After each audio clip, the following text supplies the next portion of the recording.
Hey, how's it going, y'all? Hope all y'all doing well today, you know what I'm saying? We are back. First stream in 2 months. Today, I'm going to be chatting, I'm going to be chilling, and then after that, I'm going to be playing some video games, probably more than likely, most definitely, Counter-Strike 2. It has been almost 3 months since I last played Counter-Strike 2, and it has been over 2 months since the last time I live streamed.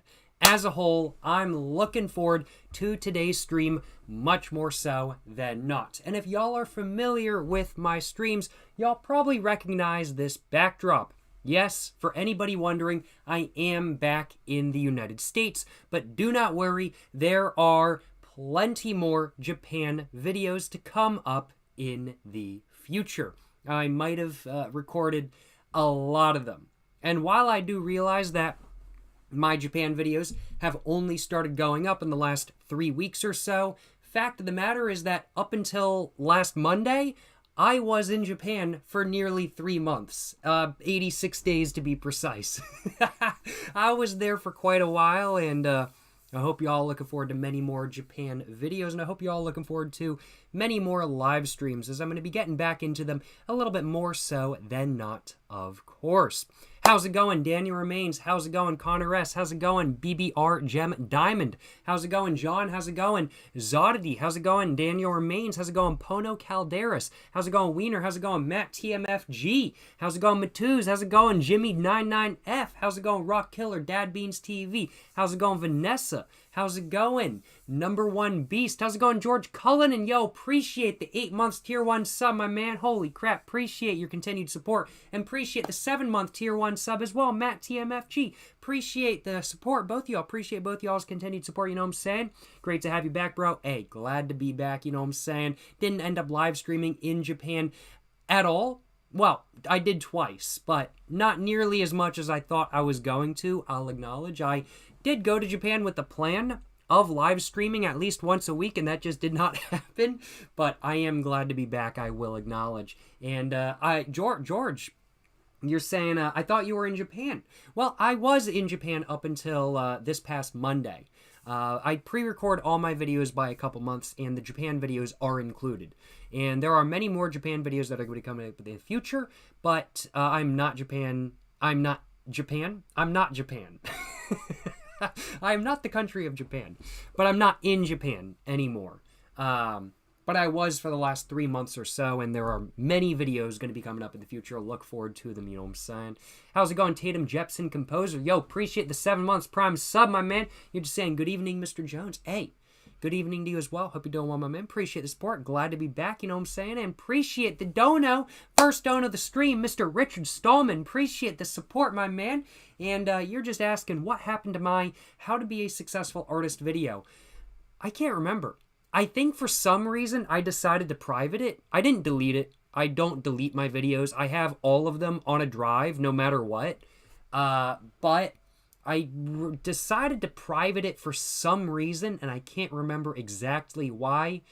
I'm going to have to revisit it and see if I want to make it public again. Maybe I will, maybe I won't. I'm not sure. I'm sure there was a reason why I privated it. I don't private videos for no reason. I just can't remember exactly what the reason was, I'll acknowledge. But thank you so much for the dono, Mr. Richard Stallman. Appreciate the dono, my man. Hope all y'all are having an amazing one. Pono, you're asking if we're drinking tonight. Not going to be drinking too much, I will acknowledge. But when I get to playing some Counter-Strike, I do think I may have to crack open a hard cider, I will acknowledge. I got a Strongbow hard cider in the refrigerator. So I'm thinking, you know, I might have to crack that open once we get to playing some Counter-Strike. For the first hour or so, maybe hour and a half of the stream, I'm planning on just chilling, chatting, stuff like that kind of thing. If you all have any questions about Japan, what future videos might be coming up, I don't want to spoil too much, but I can talk about like places I've been and whatnot. If you guys have any questions you want to ask about Japan or just in general about whatever, feel free to ask them over the next hour and a half or so. And after chatting, after chilling for a little while, I think I'm going to be playing some Counter-Strike 2. I think that's going to be the plan, I will admit. But Yes, sir. Big ball of moves, you know what I'm saying? What we smoking today? Not smoking on stream today, I will acknowledge. Not smoking on stream today. I'm inside currently. I don't smoke inside unless I'm in a smoking cafe or unless I had a smoking room in my area where I live, but I don't. I'm currently in my bedroom. That's where my desk is set up, and I don't smoke in my bedroom. Not only do I not want my bedroom smelling like cigarette smoke just personally, I realize some people don't mind, but personally it's just not my thing. If I'm going to smoke in my house, I want like a room for it, I'll acknowledge. But I just don't smoke in my room in where I live. Just one, because I don't want my room smelling like cigarettes.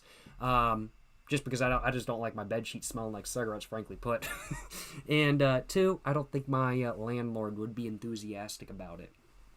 But not going to be smoking on stream today, but I think I may have to go outside before I get to playing some Counter-Strike and have a smoke, I'll acknowledge. I picked up a pack of American Spirit Blacks for the first time in 3 months today. And glad to have picked myself up a pack because, man, let me tell y'all what, I missed them. I gotta admit, the American Spirit Blacks, I am a fan. I am a fan, that is for sure. As much as I have loved smoking Japanese cigarettes over the last, 3 months or so, it is nice to go back to the classic American Spirit Blacks without a doubt. Missed the smoke streams. Hey, they're going to be coming back. They're going to be coming back. I'm just waiting for it to get a little bit cooler outside. My local area has a lot of mosquitoes. It's been feeling really good these last couple days I've been back. It's been like 80, round about like 80, 81 degrees to like mid 70s during the day, with it reaching like low 60s at night. It's been really nice, but not quite nice enough for all the mosquitoes to go away quite yet. So I am going to be waiting until we get a couple days where it's like 45, 40 degrees at night. And then after that, I think that'll probably kill off a lot of the mosquitoes. And I'm going to be doing some smoking streams outside once that happens. That's the plan, I will acknowledge. What was the best meal I had in Japan this time around? Ooh, that's a good question. I had a lot of meals in Japan. I had a lot of good meals in Japan as well.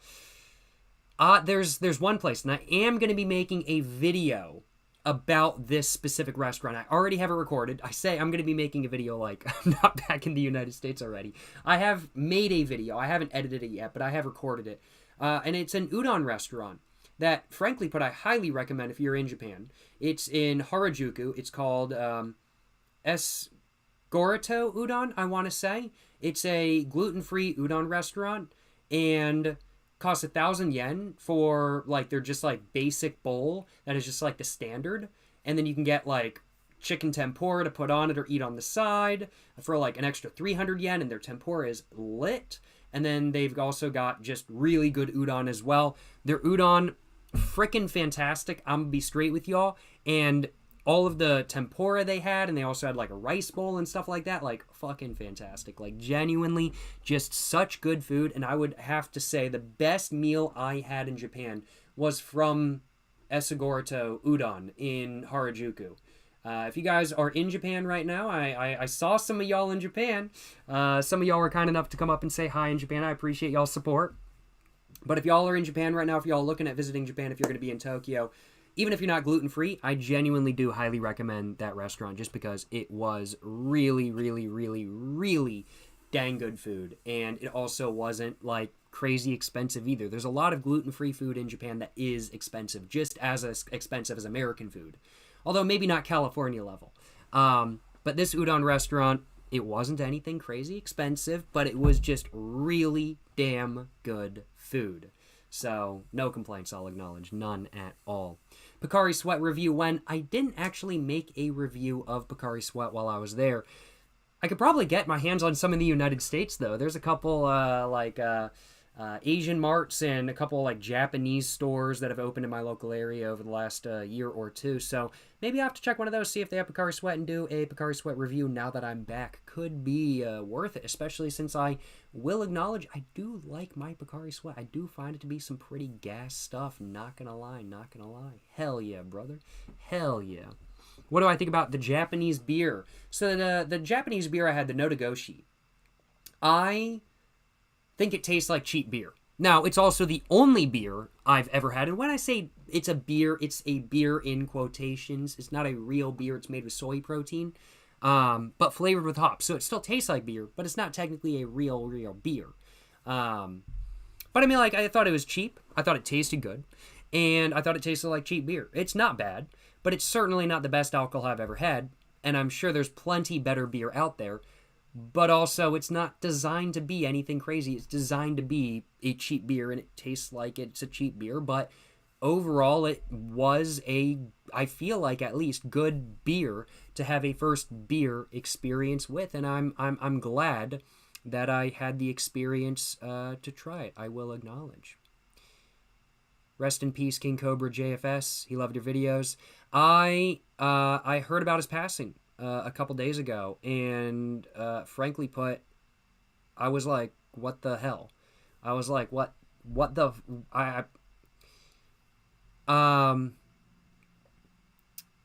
Sincerely, genuinely, rest in peace, King Cobra JFS. Absolute legend. Stopped by the streams a couple times. He commented on my videos a couple times. I'm very thankful for his support. And I know he had some stuff going on. And what happens, absolutely. I'm really bad about talking about this sort of stuff. Just genuinely rest in peace, King Cobra. Absolute GOAT. And it's really a shame that he's passed away. And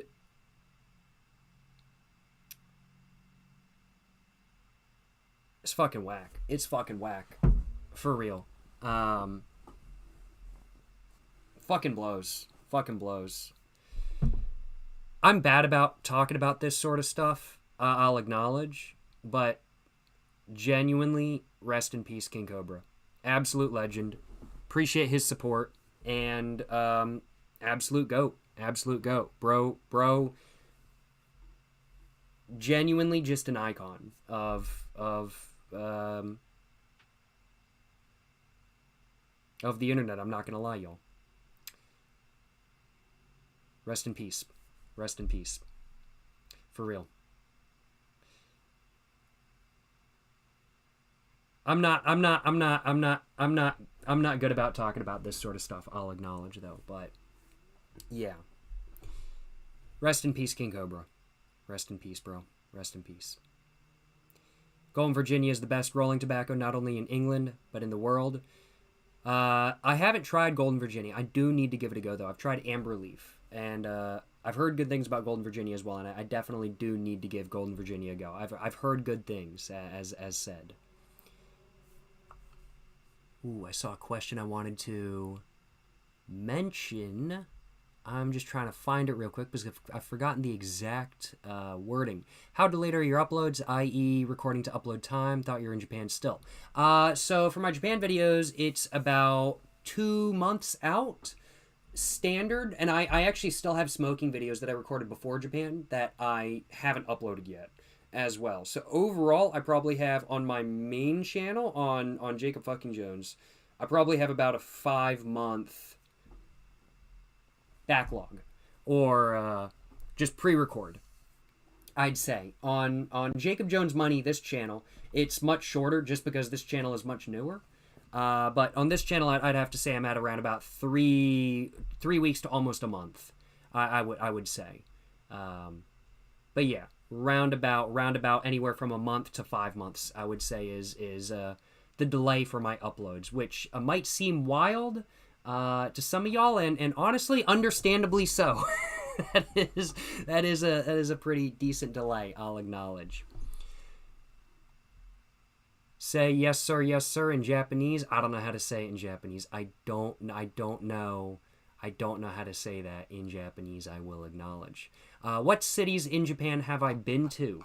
I have been now to Tokyo, Kyoto, Osaka, Hiroshima, Fukuoka, Naha in Okinawa, and then I also went and visited Oh, I don't want to spoil it though. I don't want to spoil it. Oh man, no, I can't say. I can't say where else I visited in Okinawa. I don't want to spoil it. Y'all find out. Y'all find out. I did the day vlog, but I can't spoil it. I can't spoil it because it's a very iconic place in my opinion. But those are the main cities I visited. The first time around, my first Japan trip, I visited only Tokyo, Kyoto, and Osaka. But this time around, I decided to visit more than what I had visited previously, and so I added Hiroshima, Fukuoka, and Naha to the list. And I am very, very, very glad I visited all of them. All of them were beautiful. Hiroshima is a gorgeous city.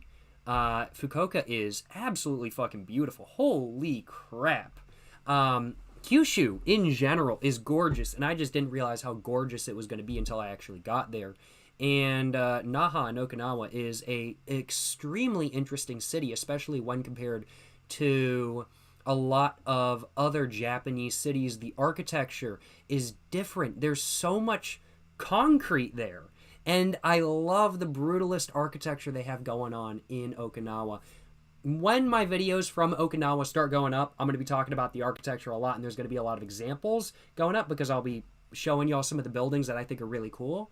But the architecture is really cool in Okinawa, and I love the brutalist architecture that is, frankly put, all over Okinawa. It's just so prevalent, and I need to do some research to find out why it's so prevalent there. It's just probably a climate thing, I'm guessing, just because Okinawa is a tropical island, and while mainland Japan is warm as well a lot of times, unless you're up in Hokkaido, it's certainly not as tropical, without a doubt. Yo, appreciate the 100 bits ZNT vlogs. Appreciate the 100 bits, my man. You're just saying breaking news. Jacob Jones is not in Japan. That's correct. I am back in the United States, I will acknowledge. And thank you so much for the 100 bits, my man. Appreciate the support. Thank you so much as well for the $1.25, Mr. Raymond Lee Yang. Appreciate the dono, my man. You're saying, glad to see you wore your Casio World Time to Japan. Do you have any Lambert and Butler original silvers yet left? I do indeed. I still have I think I still have like 2 cartons left. I don't smoke a pack a day, so they are lasting for quite a while. And I did not take any to Japan with me. So I still have plenty to smoke my way through. So I will be enjoying them over the next couple months or so as I continue to smoke my way through the carton or 2 that is remaining, I will acknowledge. And very glad to have worn the Casio World Time in Japan. It was, in my opinion at least, the absolute perfect travel watch. My first ever time traveling with it was amazing, frankly put. And I'm very glad to have done so, and I'm very thankful for the kind gift, Mr. Raymond Liang. Mr. Raymond Liang was the very kind individual who was nice enough to send in the Casio World Time when I had my P.O. box open a couple months back, and I really do appreciate it. Such a goated watch, such an icon, and such an amazing watch for traveling. Genuinely, having now experienced the World Time function while traveling, I'm just kind of like, man, I don't think I could deal without this while traveling now, especially with, like, me being in a different time zone than, like, where my videos are going live. It's just so helpful to be able to see, okay, my video went live at this time, and it's currently this time, or vice versa, just to get an idea of, like, where my video is, like, timing-wise and whatnot and what's going on. Super helpful. Appreciate the World Time. Mr. Raymond Liang, absolutely goated watch without a doubt, and very glad to have worn it, much more so than not, on the Japan trip. Thank you so much as well for the 100 bits. Once again, Mr. ZNT Vlogs. Appreciate it, my man. You're just saying the man, the myth, the smoker, Jacob Jones. Hey, what can I say? You know what I'm saying? My name might be Jacob Jones. Might be. Could be. It's a possibility. It's a possibility, you know what I'm saying? Thank you so much as well for the donation, Mr. Richard Stallman. Thank you very much once again for the dono, my man. You're just asking, what happened to your recent Japan live streams?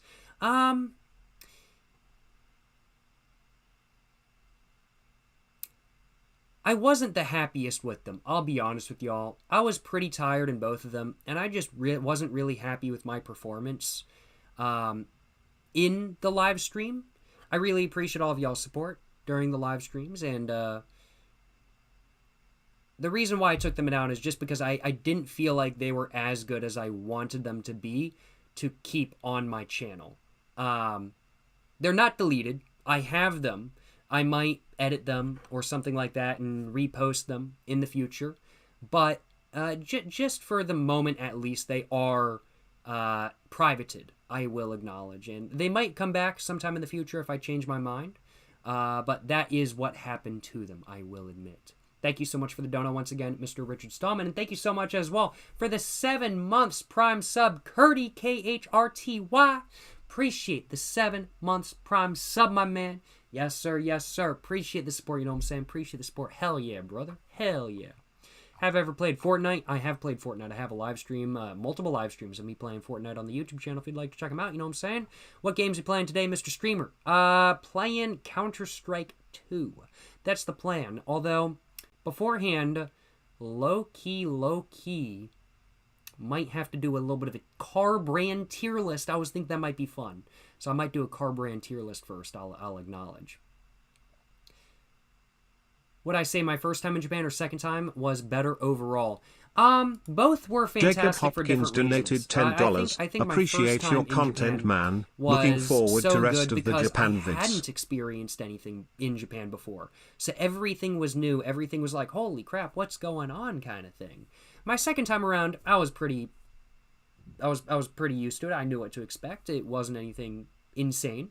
It was really nice though because I kind of felt like I could take my time more. Not only did I just have more time in Japan in general, but because I had already experienced how everything worked, I had learned the metro system, the train system, and how all that works, and I had already experienced, like, let's say, a smoking cafe and figured out where to eat and what areas of Tokyo I really enjoy going to and whatnot kind of thing. Because I already figured all that out, I could then focus on more small things like day trips I really wanted to do.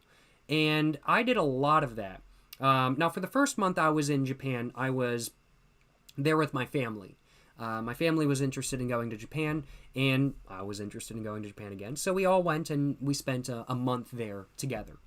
But for the next 2 months after that, I was by myself. And when I was by myself, I started doing a lot of day trips by myself and just really starting to explore just little areas that I was really interested in the cities I visited and in Tokyo and stuff like that. And I don't really feel like my first trip that was really possible just because everything was so new and I was just learning and just trying to explore and figure everything out and everything like that. But with my second trip, since I was already just so used to everything, I could just say, all right, I'm doing a day trip today. I know how it works. Plug it into Google Maps and I'm just off. I'm on my way. And I really enjoyed that as well. I would have to say I enjoyed both trips equally, but for different reasons. And I think that's really the right way of putting it, I'll acknowledge. Yo, appreciate the 4 months tier 1 sub. Lil Pie, appreciate the 4 months sub, my man. Appreciate the 4 months tier 1. I'm just saying, welcome back, King. Yo, appreciate the kind words, my man. Appreciate the support. Appreciate the sub, my man. And hope you're enjoying the live stream. Yes, sir. Yes, sir. Hell yeah, brother. Ellis8S, you're saying, please release the Japan streams. Okay, now I won't. I'm gonna make it into a Max Moflo. Yo, that would be kind of a fire. That would be kind of a fire, like, producer tag if Max Mofo ever wanted to get into, like, rapping and stuff. Max Mo Flow. Yo, Max Mofo. If you ever make a rap song, you gotta choose that name, my man. You gotta choose that name. Holy crap. But, what was I saying? I can't remember. Oh yeah, I gotta make the Japan streams into a Max Mo Flow. Did it again. I gotta make the Japan streams into a Max Mofo Japan vlog situation where they're just never released. Max Mofo, release the damn Japan vlogs. When are they coming out? It's been 8 years. That's what I'm saying. You know what I'm saying? Yes, sir. Am I planning to return to Japan anytime soon? Eventually, yeah, of course. I really enjoyed my time in Japan, both this time around and the last time around as well. And yeah, I definitely do want to visit again. Probably not in the next year or so, I'll acknowledge. There's other places I want to visit besides just Japan. I don't just enjoy traveling to Japan. I just enjoy traveling in general. And, excuse me. And there's other countries I want to check out. There's other countries I want to visit and see what's going on there. So I think before I go back to Japan, I definitely want to visit a couple other countries. But Japan is absolutely a country that I want to stop back by without a doubt.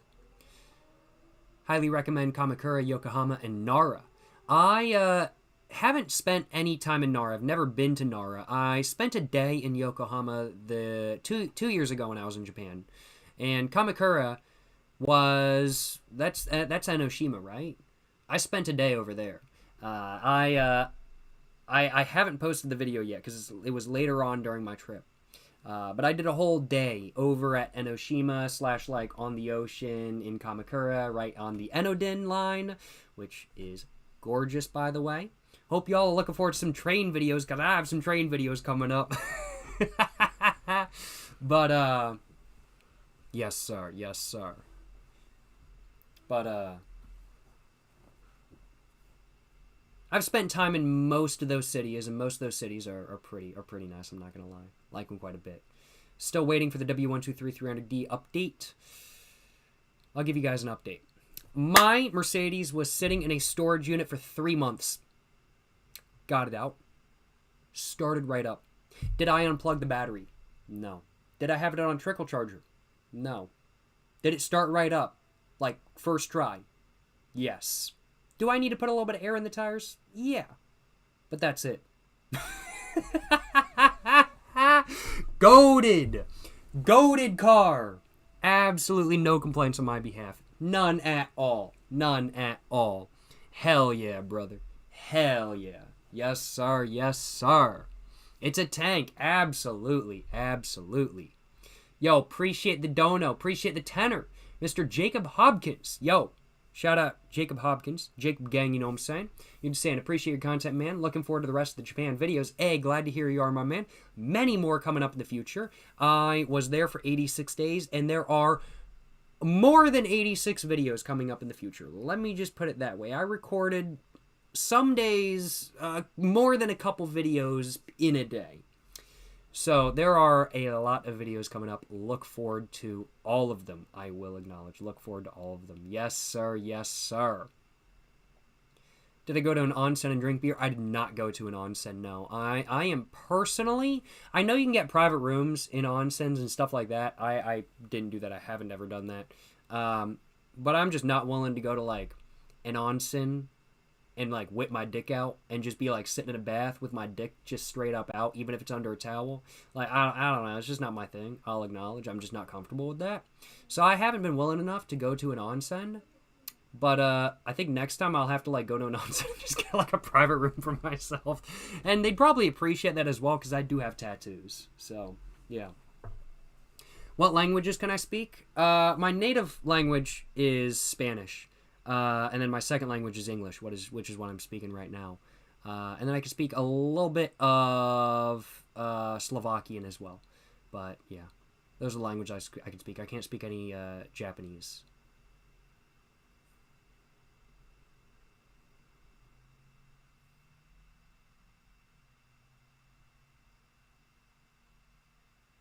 I'm just kidding. I can't speak anything other than English. I cannot speak anything other than English. English is my first and only language. No habla español. I don't even know how to say I don't speak Slovakian in Slovakian. I have no idea. I have no idea how to say that. The only Spanish I know how to say is no habla español, habla English, or habla English. And yeah, I don't know how to speak Spanish. I'll acknowledge. Y'all are saying I got y'all. Yes, sir. Yes, sir. I was like, no way this motherfucker speaks Slovakian. Nah, you're right. I do not speak Slovakian. Mr. Songful Toaster donated Yes, $20. sir. Yes, sir. Money towards that new Got y'all. door. Hey, hell yeah, brother. What can I say? You know what I'm saying? What can I say? But, yo, appreciate the dono once again, Jacob Hopkins. Appreciate the support, my man. And glad to hear. Looking forward to the rest of the Japan videos. And appreciate the Prime sub as well, Laggin' Wagon. Hope you're enjoying the live stream, my man. And appreciate the 20. Appreciate the 20, Mr. Songful Toaster. Saying money towards that new door for the W123. Yo, appreciate it. Still looking for a new door, I will acknowledge. I have not found a rust-free, dent-free door that I want to put on the Mercedes yet. I don't even care if the color matches. I'm going to be straight with y'all. I do not give a crap if the color matches. I really don't. Like, if I get a red door for my white car, I don't care. I just want a door that doesn't have a dent in it. But I have not found a driver's side door that isn't, like, crazy expensive and isn't rust-free or dent-free yet. I went... If you guys haven't seen this vlog, I did do a vlog of this. I went, like, 2.5, 3 hours all the way to another major city in the state I live in to go to a parts yard where they had a W123. And I went there to try to get the door. And, yeah, it was rusty. So I didn't end up getting the door. But I saw some other cool cars. So it was a very fun vlog to make, I'll acknowledge. But highly recommend. Highly recommend. I love that he doesn't give the text speed. Oh, shit. I forgot I have text. It's been a minute since I have live stream. That's my bad. I probably should have my headphones in so I can actually hear the text to speech now, shouldn't I? Appreciate the dono once again, Mr. Songful Toaster. Once I find a door, I'll be sure to pick it up and appreciate the contribution towards it. You know what I'm saying? Yes, sir. Yes, sir. You ever slide the Mercedes? I have slid it once on gravel, but it just doesn't have enough power to slide on concrete. Even in the wet, it doesn't. Was I in Japan all by myself? I was in Japan with my family for the first month, but then for the next 2 months, I was in Japan by myself. So when I was in Hiroshima, Fukuoka, Okinawa, and then another month in Tokyo, I was by myself for that entire time. None of those videos have gotten posted yet. We're still in the first... the videos that have gotten posted so far, it's still the first 3 weeks I was in Japan. And that was when I was in Japan with my family. So those videos are still going up, and the videos where I'm in Japan by myself, that's going to be coming up probably starting at about a week and a half, 2 weeks. So look forward to those. What has been my worst experience with alcohol? I haven't really had, honestly, any super bad experiences with alcohol. The most recent bad experience I've had was in Japan a month or two ago. I decided one night, I was feeling a little bit tired, and I was like, I'll have a 9% strong zero to chill out before the end of the day, and I'll just watch some YouTube and drink a 9% strong zero. And so I did.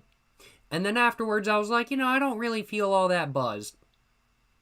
So I had another one. And both of the cans of 9% strong zero were tall boys. It was both tall boy cans. And I drank 2 back-to-back. Yeah, I almost vomited, I'll acknowledge. It wasn't really a good experience. That's probably the sickest I've been off of alcohol in, 6 years? Almost 6 years. Yeah. So that was not a great experience. I didn't actually throw up. But I did go sit in the shower for a while and just run warm water off over myself because I felt like I was going to throw up. And I was like, if I'm going to throw up, I'm doing it in the shower. But yeah, not the greatest experience with that, I'll admit. And before that, when I was in college, I had 6 White Claws, which were fucking disgusting. I do not like White Claw. But I had 6 of them because it's what I could get my hands on at that time. And I had 6 of them, and that was just too much for me. I got a little bit sick from that, but once again did not throw up, thankfully. Excuse me. Any little trinkets you can show us from the trip? I am going to have a whole video on that coming up in the future. I don't want to show off any trinkets right now, just because a lot of the trinkets have to do with places I went, and I haven't posted those videos yet. So I don't want to spoil where I've gone by showing the little trinkets that I got as like a souvenir kind of thing. So I will be showing them off eventually, but not right now. Not right now, I'll acknowledge. Strong's ears keep creep up on you for Bartholomew sure. Blandwagon donated $10, donating this because I know it's going to a good cause. Alcohol and cigarettes. Yo, appreciate the tenor, Mr. Bartholomew Blandwagon. Appreciate the support, my man, you know what I'm saying? Donating this because I know it's going to a good cause. Alcohol and cigarettes. Well, that's as good of a cause as any, in my opinion, at least, as somebody who enjoys alcohol and cigarettes. So I appreciate the tenor, my man. I appreciate the tenor. Thank you so much. I will be sure to use that on a bottle of Jack and a pack of smokes. That's what I'm saying, you know what I'm saying? That's what I'm saying. Hell yeah, brother. That's what I'm saying. Appreciate the dono once again, Mr. Bartholomew Blandwagon. Looking forward to picking myself up a pack of alcohol and a pack of smokes and a bottle of alcohol on you. Appreciate the support, my man. Yes, sir. Yes, sir. Just learned you have a marketing degree. I do too. Has it helped you at all?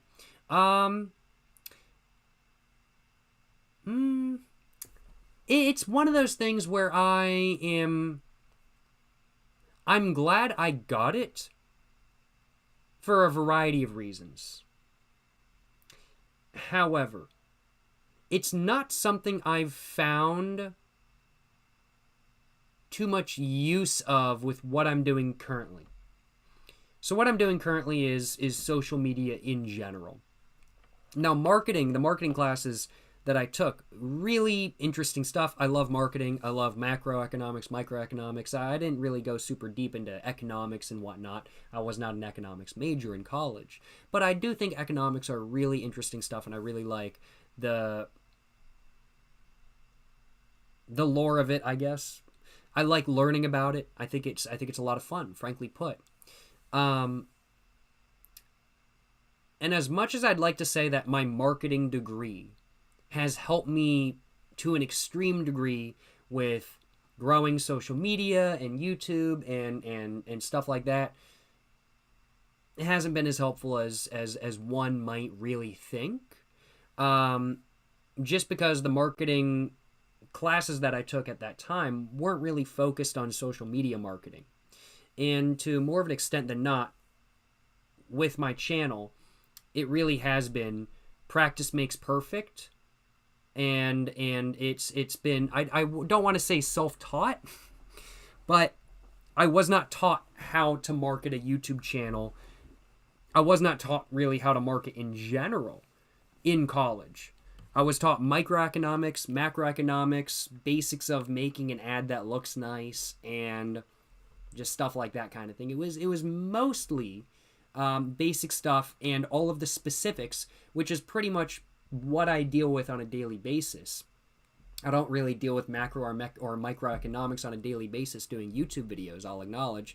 Although, every once in a while it does come up to an extent if I'm discussing, like, let's say, cigarette history or how cigarettes are sold or what markets are like around the world and whatnot. So it does come up, but it's not something I cover on a daily basis.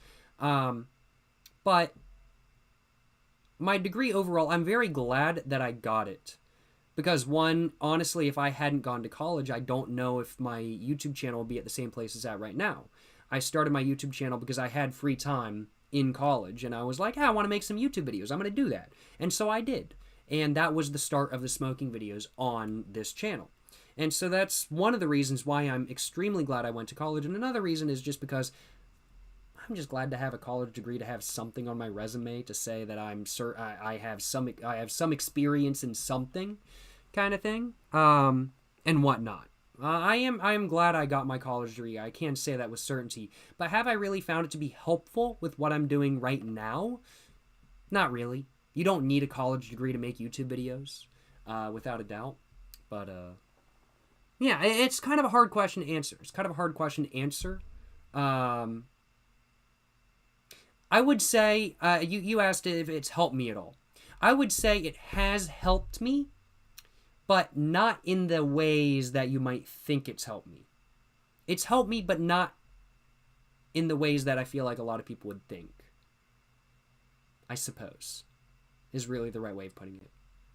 I'm not sure. I think that's the best way I can really describe it, though. NCSU, I did not go to NCSU. I went to ECU.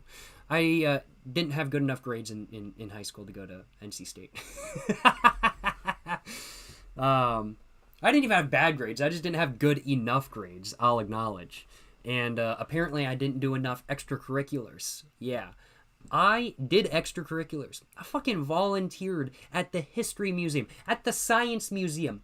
I did plenty of volunteering for years. It wasn't enough extracurriculars for North Carolina University or North Carolina State University. NCSU, the requirements for getting in are very high, and I did not make the cut, I'll acknowledge. So, went to ECU instead and enjoyed my my time at the party school. Even though I'm not a party person, I'll admit. But, I mean, like, hey, now I can say that I went to the college that was in Playboy's top 10 party colleges for so long that they had to exempt it from the list and say, yes, this is number 1, but here's all the rest of them. Yes, sir. Yes, sir. That's what I'm saying. Big ball of moves, you know what I'm saying? Big ball of moves.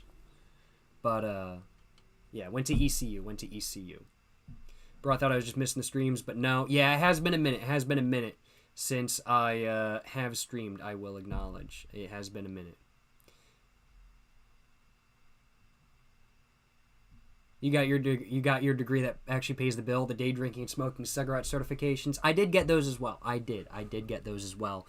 Those certifications, they've been very useful, very helpful, and I'm very glad to have gotten those. Those were absolutely a necessity, without a doubt. Do I have any POV videos that I haven't posted? I didn't make any POV videos in Japan that are like titled POVX. I do have 1 or 2 that I haven't posted that were not filmed in Japan. And those will be getting posted, after all the Japan videos are posted. But in Japan, I did not really make any like that. However, I do have a bunch of videos that do feature, including one that's already up, or 2 that are already up. Both the horse racing video that I did, because I did a video on Japanese horse racing, which was a fantastic experience. I thoroughly enjoyed my time at a horse race in Japan. It was so fucking fire. I loved my experience there. Genuinely, I mean, like, if you have issues with gambling, you probably should avoid a horse race. But if you want to go have a good time, kind of thing, and you want to go have a good time, chill a little bit, play some 100 yen bets.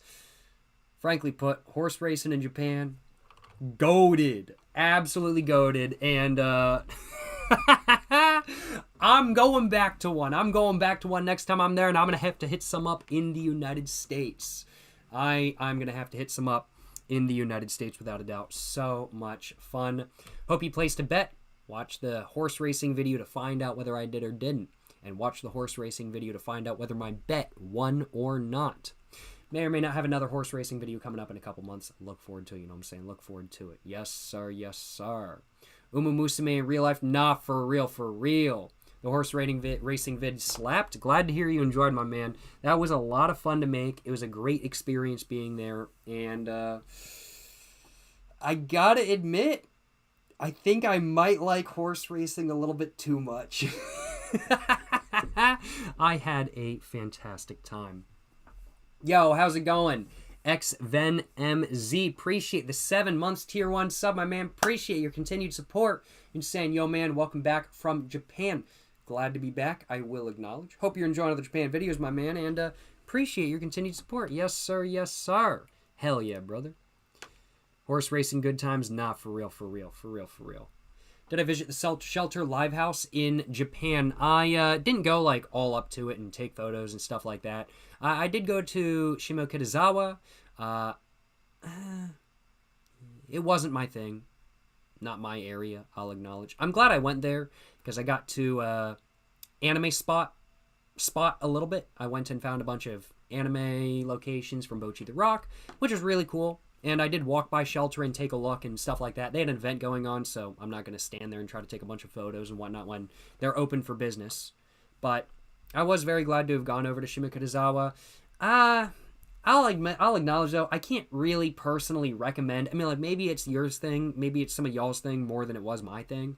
I can't really recommend Shimokitazawa, frankly put. I personally didn't really enjoy the area that much. Maybe it's because I was there in the middle of the day on the weekend.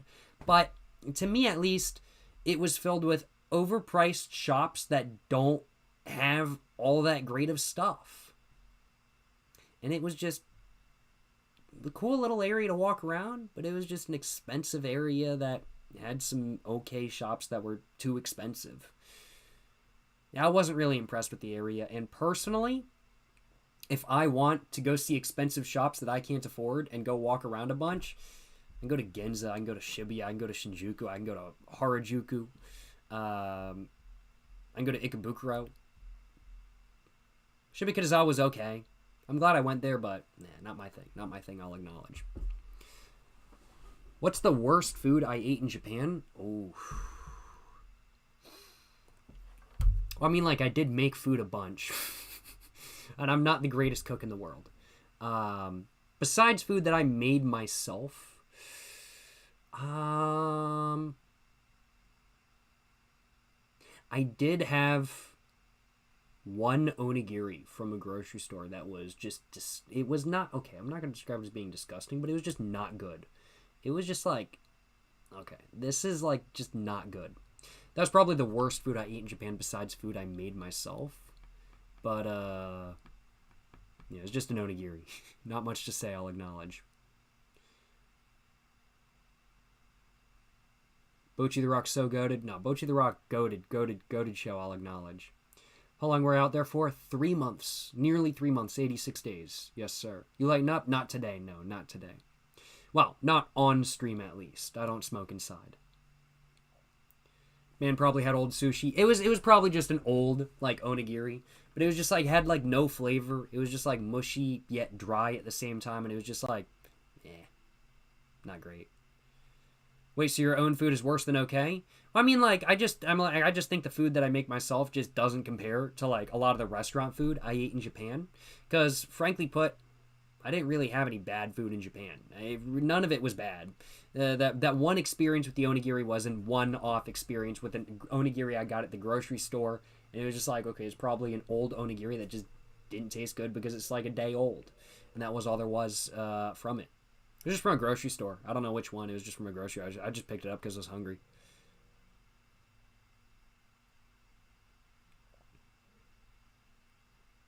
Did I try the Family Mart chicken? I couldn't. I can't. I couldn't try it. I have allergies, and sadly, I can't eat the Family Chicky. If I could eat it, I would have absolutely, without a doubt, eaten it. But sadly, I can't.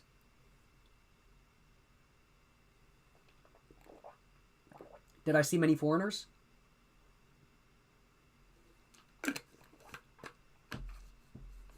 Depending on the area. Some areas I saw lots of foreigners, some areas I saw none. I certainly spent time in some areas for a little while where I was just like, damn, I'm the only white person here.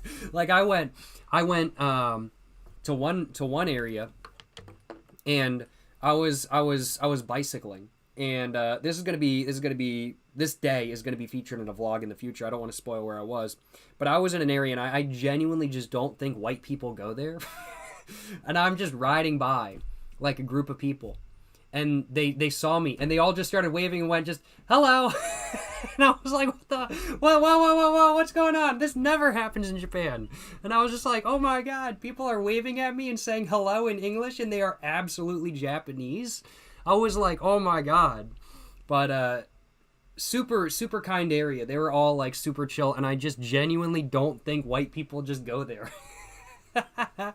But it was pretty funny, I'm not gonna lie. But depending on the area I was in, there were anywhere from shit tons of tourists, shit tons of foreigners, to none at all. And let's say Tokyo, in the touristy areas, like around like Sensoji Temple or in Ikebukuro or in Shibuya or Shinjuku or something like that, I saw plenty of foreigners. I was in Akihabara one day, and damn, like every other person was a foreigner, kind of thing. But one of the things I found very interesting, I mean, like the Western media really likes to make out that the majority of foreigners in Japan are Americans. At least that's what American media likes to make me, as an American, believe, is that most of the people visiting Japan this time around are Americans. I personally did not find that to be the case. Most of the people I saw walking around, and I did see, of course, many Americans, but out of all of the foreigners in Japan that I saw, the largest group of people, or the most people from one country I saw, was 1, China, 2, Korea, 3, France, and then other than that, it was many more European countries afterwards, and then I think I saw a couple people from Mexico as well. And I would have to say, yeah, probably China, Korea, I'd have to say France, then the United States, then other European countries, and then Mexico. And that's true. I did see a couple Aussies. There. Not as many as I thought. I saw a bunch of Australians the last time around, but not this time around. And I think it might have been one of those things where I was there in the winter last time, whereas right now it's winter in Australia. So there might be less of a want for Australians to go to Japan in the winter time there, because, well, it's nice if it's winter, but you don't really want to go to 96-degree heat in the summer. You can deal with that back home. But that might have been why. I didn't see nearly as many Australians as I did the last time I was in Japan, though, I will acknowledge. But, yeah. What are cigarette prices in Japan compared to the United States? Most expensive pack of cigarettes you can buy in Japan is, like, $30, 4,000 yen. That's not standard, though. That's very much an exception. It's a pack of Treasure Black, like, executives, and they're fucking crazy expensive. I didn't buy a pack because they were so expensive, although it was very tempting to. But the average, like, high-end convenience store pack of cigarettes is like 600 to 650 yen, or like $4 to $4.25 USD. So Japanese cigarettes are, without a doubt, cheaper than American cigarettes on average. I'll acknowledge. Did I get any Peace cigarettes? Yes, sir, indeed I did. Got a review on the Peace Unfiltered 50 tin up on Jake fucking Jones if you're interested in watching, of course. Not sure if you already have, but recommend it, you know what I'm saying? Thank you so much for the donut. Once again, Mr. Raymond Liang, you're asking, when is my P.O. Box opening back up? Probably in the next couple months or so, I'm going to be looking at opening it up again. I've got a lot of stuff I want to work my way through before I open it up, once again. However, I do definitely want to open it up again. And I need to quite literally burn my way through quite a lot of stuff. I need to make a lot of videos before I open it back up. But once I have done that to a decent degree, I am looking to open it up once again, I will acknowledge. Am I not in Japan? No. I do pre-record all my videos, and while I was in Japan for 3 months up until quite literally this past Monday, I got back to where I live in the United States on Monday. But I do pre-record all my videos, so I've got many Japan videos coming up over the next couple months, but I am back in the United States currently, yes. Ball up, you're saying you're at Rattlesnake Point for my video smoking a cigarette on a bench in a field in a Canadian park. Hell yeah, brother. Hell yeah. Were my complaints about the park valid? I felt like it was kind of pricey, I'm not going to lie. I was like, why is this park expensive? I was like, I'm just trying to go hiking, bro. I was like, what? What is going on? But, it's a nice park. It's a nice park other than having to spend money to go into it. But it is what it is. It is what it is. I'll acknowledge. Bullet Forge, you're asking if you should break up with your girlfriend because she wants you to quit smoking. That's not up for me to tell you. I'm not going to tell you what you should or shouldn't do. What I will tell you is to get your priorities in order. It's either smoking is your priority or your girlfriend is your priority. And there's no ifs, ands, or buts or any exceptions to that. It's a do or don't. It's that's just how it is. And I'm not going to tell you what you should or shouldn't do because that's not the type of person that I would like to be on YouTube. I don't want to tell people how to micromanage their relationships. That's not for me to do. I have no desire to micromanage people's relationships. What I do want everybody to do, though, is to have a healthy relationship no matter what kind of thing. Unhealthy relationships ain't it. So whether it works out or it doesn't, make sure it ends off or continues on a healthy note kind of thing. And make sure everything ends amicably or continues amicably. I'm not gonna say whether you should or shouldn't do that. That's for you to decide. What's your priority? What's your priority? Go with what you want to do. That's my take. Where did you get your shirt? Where did you get that shirt? It's badass. I got it from the thrift shop a couple years ago. I really like this shirt. This is one of my favorite thrift finds ever. It's a Wrangler camo dog shirt. I don't know if it's made anymore, but it's fucking lit. I fucking love this shirt. It's so comfy, such thick fabric, and I love the camo design on it. And I want to find another one, but I have yet to do that. I have yet to find another one, I will admit.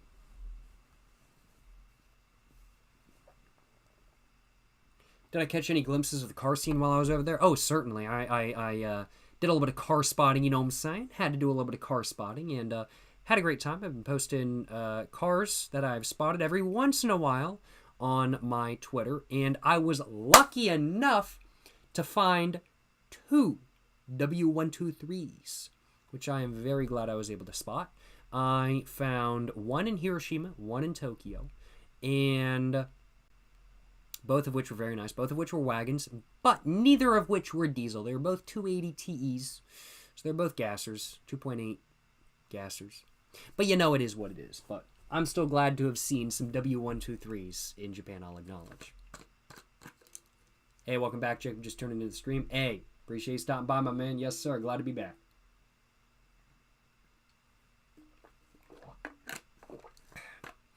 Where did I like to shop for clothes in Tokyo? Only know Uniqlo and Muji. I didn't really do a lot of clothing shopping in Tokyo or in Japan in general, I'll acknowledge. I went to Japan with only one t-shirt, which was a massive mistake. I'd have to say probably my favorite clothing store I went to was Workland, which is a workwear clothing store. Workman is also supposed to be really good, although I didn't get a chance to check out one of their locations. But Workland was fantastic. I personally really like workwear, and they had some really good quality stuff, and they had some low-end, still decent quality stuff for the price as well. And I would have to say it's probably my favorite clothing spot. Overall, I went to Uniqlo a couple times, and while I really like a lot of the clothing and the look of a lot of the clothing, a lot of it also doesn't fit me. Well, it does fit me, just not in the way I want. I am 6'1", and I can find t-shirts that fit me in Japan, if it's the biggest size they offer, like an XL. Thing is, though, I don't like wearing t-shirts that are, like, kinda not small on me, but they just, like, fit me too good. I like oversized clothing. It's just a personal thing. I just prefer oversized clothing. I like the look more. I like the feel more. I just find it to be more comfortable. And so I go for a 2XL most of the time, especially in a Japanese size. And Uniqlo just doesn't sell 2XLs of anything. So I didn't really buy anything at Uniqlo, I'll acknowledge. But the clothing is very nice. And one thing I will acknowledge, I personally, I have seen a lot of stuff about, oh, thrift with me in Tokyo, or here's what I found at a thrift shop in Tokyo. A lot of the thrift shops I saw in Tokyo, it just wasn't, I hate to say it just wasn't, the thrifting scene in Tokyo, I mean, like, it wasn't thrifting, for one. Yes, it's thrifting because it's used clothing, but it's a used clothing store. It's a used clothing store. It's not an actual thrift shop. in Japan, thrift shops aren't really a thing. They exist, they are there, but they certainly are not nearly as common in the United States. And the vast majority of shops that call themselves thrift shops are actually secondhand clothing stores that are kind of expensive. And personally, to me, I just felt like a lot of the stuff I saw in Tokyo at secondhand stores could be gotten in the United States for less money, unless it was a Japanese brand. But a lot of the stuff I saw at thrift shops in the United States was not stuff I couldn't get in the United States. Most of the stuff I wanted clothing-wise that I could only get in Japan was just stuff that isn't common in the United States. Like, let's say Montbell. I really like a lot of the Montbell gear and stuff like that. And for context, Montbell is like the Japanese version of REI. I really like a lot of their like clothing and backpacks and jackets and stuff. I think a lot of them are very nice. I like a lot of their shirts though wouldn't fit me. I think they have some really nice shirts. Same with Uniqlo. I think they have some really nice shirts as well. It just wouldn't fit me though. But like that was a lot of the main stuff that I was kind of like, okay, I really like this, but it's just not going to fit me, so I can't get it. But if you're like 5'9", like anywhere from like 5'10" to 5'9", I mean, like I don't think you're going to have any issues finding t-shirts and clothing that's going to fit you in Japan, frankly put. But like if you prefer oversized clothing and you're anywhere near 6 foot, like within an inch or two of 6 foot, like it's going to be a little bit harder to find clothing that really fits you comfortably, I'll acknowledge. But yeah, personally, I really did feel like thrifting in Tokyo was overrated. I mean, like a lot of the secondhand stores, it was just kind of like I'd be looking at one of like the pieces of clothing, and I did buy one thing at a clothing store. I bought a sling bag, which I really like, and I actually feel like I got a pretty decent deal on it. But like I walked into a couple secondhand stores, and I was just looking at like a backpack, and I was like, oh, this is a nice backpack. I really like it. It's from I was really surprised. Mystery Ranch. I don't know if any of you guys know of Mystery Ranch, but Mystery Ranch started off as like military backpacks in the United States, but now they're military and a lot of other stuff backpacks, including EDC and just everyday backpacks and travel backpacks. I didn't realize they're so big in Japan, but they are. They're really big in Japan. And I saw a bunch of people walking around with Mystery Ranch backpacks, and I saw them in a secondhand store, and I was like, wow, I like Mystery Ranch backpacks. I'm going to check the price. And I was like, oh, man, this price doesn't seem too bad. It was like $50-$60 for a Mystery Ranch backpack. I was like, that's pretty good. And then I look at the retail price for that specific backpack, and I'm like, $100. I'm like, it's a used backpack with scratches on it, a couple dents, a couple threads, because it's been used. And like, I wouldn't be stressing if it was like $30, because that's like, I don't know, 70% off. But for only $40 off of new, I'm getting a used backpack that has been used. And it just ended up being one of those things where everything I looked at in like secondhand stores and stuff, I was just looking at it and I was just kind of like, okay, this is cool, this is nice, there's good options, but it's expensive, and I could get something that's nicer for the same price on eBay or off of Craigslist or Facebook Marketplace in the United States, or hell, maybe even just find it at a second-hand store here, kind of thing. If you really like secondhand stores and you're more of a Plato's Closet type of person, I think you'll really enjoy the secondhand stores in Japan. But as somebody who is more of a Goodwill type of person or a church thrift shop type of person, thrifting in Japan was really not for me. It was just too expensive. And it's thrifting in Japan is not thrifting in the thrifting sense. It is going to an antique store thrifting. That's my take. Yeah, how's it going, Jessica? Hope you're doing well, my man. Bro, I've missed the streams. Hope you had a good trip. Man, I had a great trip. No complaints. I had a great time, and glad to be streaming. What can I say? Glad to be streaming, I'll acknowledge. Yeah, they sell used electronics for about 95% of the original price. You can't even return it later on. I wouldn't say 95% of the original price, but like 85%, that's about right. That's about what I saw, I'll acknowledge. But yeah, no, it's just like a lot of the used stuff in Japan is just like, all right, I know Anonymous it's still donated $6.90. Love your vids, man. It's only $15 off of what the new price would be. I'm just kind of like, for $15, I could just get a brand new bag and then still have the warranty. I'm like, Most underrated thing about Japan. Most overrated thing about Japan that personally, in my opinion, I think is thrifting in Japan. I have gone to 2 good thrift shops in Japan, both of which I quite liked, and both of which actually had good prices and good stuff. I went to 2 thrift shops in Japan that had good prices and good stuff. Both of which were very much not in the center of Tokyo, and both of which were very much neighborhood thrift shops that just take stuff from that specific neighborhood. But overall, thrifting in Japan, absolutely, in my opinion, was the most overrated thing. People talk about it like it's something, and it's really not. If you ask me, at least, as somebody who enjoys thrifting and has been thrifting since high school. I.e. for like 10 years now. And even before that. I might not really remember thrifting before that, but I went to the thrift shop with my parents when I was a kid and whatnot. Thrifting in Japan is absolutely overrated, in my opinion. But most underrated thing about Japan...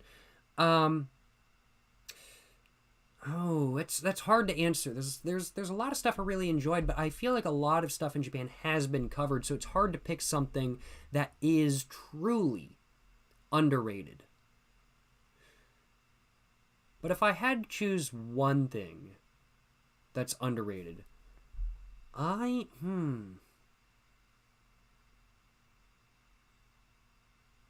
would say just walking around in an area that is just doesn't have anything there. Like, I did this a couple times where I would just look at the map and go, oh, here's a park. I'm going to go to that park. And then I just make a day out of just going to a random neighborhood that has nothing there other than that one park. And I just go to the park. And I just, like, go hang out, make a video, and then I just walk around the rest of the neighborhood for the rest of the day and just explore somewhere that nobody outside of Japan really goes to because there's not much there. It's kind of just a neighborhood. I really enjoyed just doing that, and I really feel like that's an underrated activity in Japan. Now, I realize it's kind of an activity that if you have a limited amount of time in Japan, you might not want to do. If you're only in Japan for a week or two, you want to hit up all the major spots kind of thing.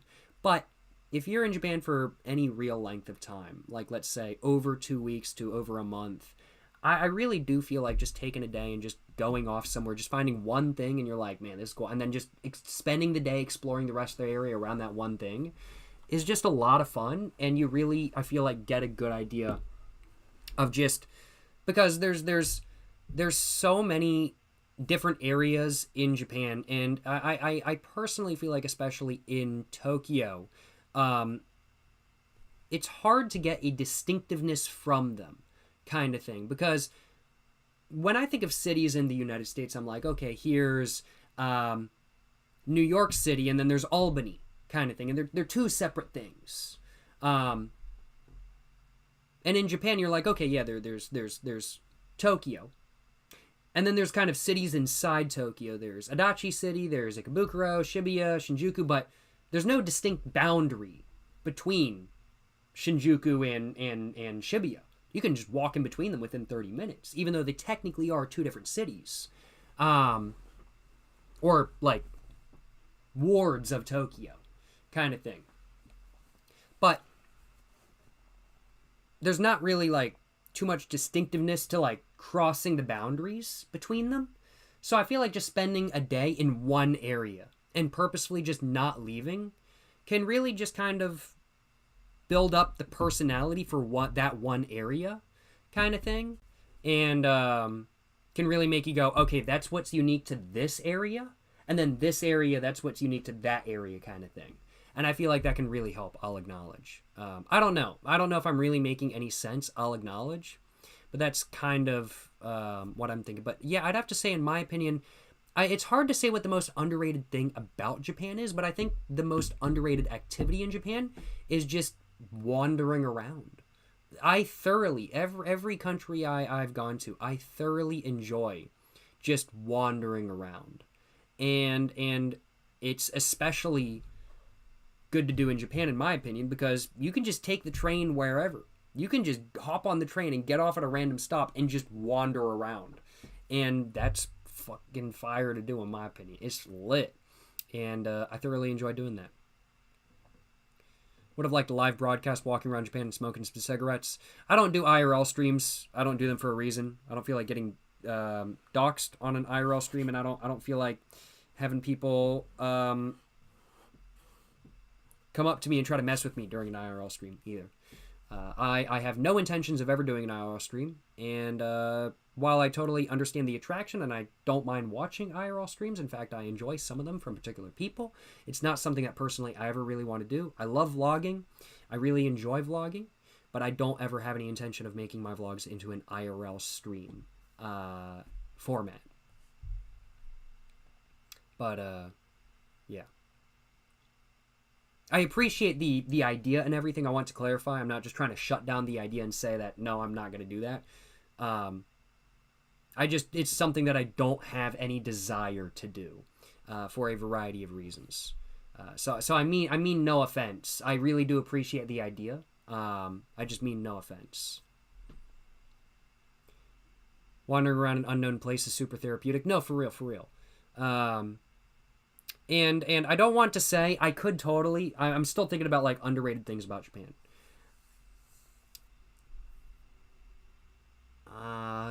Frankly put, the price of alcohol and cigarettes, i.e., them being really cheap. And this goes into your question, XD or XDanny's. This goes into your question. You're asking, is Japan really expensive? To get there, yes, depending on where you live. I'm from the East Coast of the United States. My flight there and back was $1,300, and you can easily spend much more money if you buy your flight closer to the date you leave. I bought it. There's certain times when you're buying flights. I can't remember exactly when the time is, but there's certain time periods where it's like, okay, if you buy your flight too far out, it's going to be more expensive than it is at a certain point, and then after that certain point, it's going to be more expensive once again. So it's cheapest at a certain point. I bought my ticket at that specific point when it was cheapest. So $1,300 roundabout for my ticket both ways. Not horrible, not great, but I'm also flying from the East Coast of the United States, so I'm literally flying halfway around the world. So $1,300 for that, it's not terrible. So getting there for me at least is expensive. Now, of course, if you're from Australia or Vietnam or China or Korea, it's going to be a lot cheaper. If you're coming from Europe, it's probably going to be about the same price, roughly. And in Japan, I was lucky enough to meet some of y'all and chatted with some of y'all for a little while and asked some of y'all how much it was to get to Japan for whichever country you may have been from. And a lot of folks I spoke with were from either the United States or from Europe, and the prices were about the same. Roundabout, unless somebody was from the West Coast, which then it was a little bit cheaper just because it's that much closer. But roundabout $1,300 for me flying in economy class. Of course, if you want to fly first class, it's going to be significantly more, or business class is going to be significantly more. But $1,300, cheapest ticket to Japan. That's expensive, of course, without a doubt. Once you're actually in Japan, if you're willing to stay at not luxury hotels, it's not that bad. Frankly put. It gets expensive if you're traveling with like 5 or 6 people, because there's just not a lot of Airbnbs that hold 5 or 6 people, just because, I'm going to be straight with y'all, Japanese families aren't that big. So there's just not like a lot of houses that have enough room for 5 or 6 people. So the ones that do, you have to pay a pretty penny to get them. But accommodations for me, I mean, like, overall, just thinking about what I spent the entire time I was there, I did spend, I think, the most on accommodations. But overall, on average, I was spending about $35 to $40 a night on Airbnbs, which is no joke cheaper than what it would be for a studio apartment in my area. Not a joke. Studio apartments in my area are like $1,500, $1,200 to $1,500. I stayed for a month in Tokyo at one Airbnb. It was $900, which I think is like Is that, how much is that? How much is that? That's less than $30 now that I'm thinking about it, isn't it?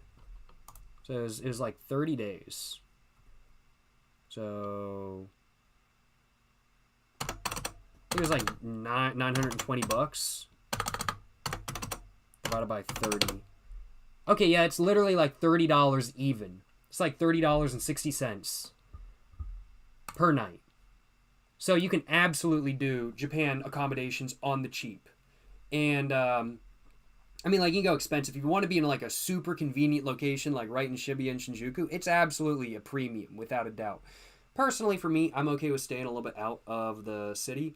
Pay a little bit more in train fare, of course, but a lot of the stuff I want to do isn't really in central Tokyo. This trip really wanted to explore a lot more of the outskirts and do a lot of day trips, and I did a lot of that. So it was actually really good being a little bit more towards the outskirts, I'll acknowledge.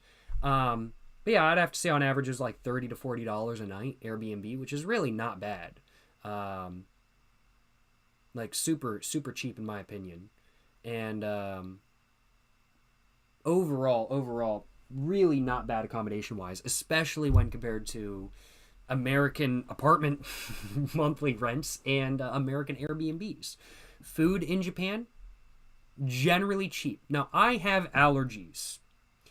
So restaurant food, for me, for places I can actually eat at, if you're not eating at yakiniku every day and you're willing to go to the family-run ramen shop down the road from your Airbnb, then you're not going to be spending a lot of money. Maybe 1,000 yen per meal max, as long as it's not like a super bougie place. But you can easily find places that are like 600 yen for a full meal kind of thing.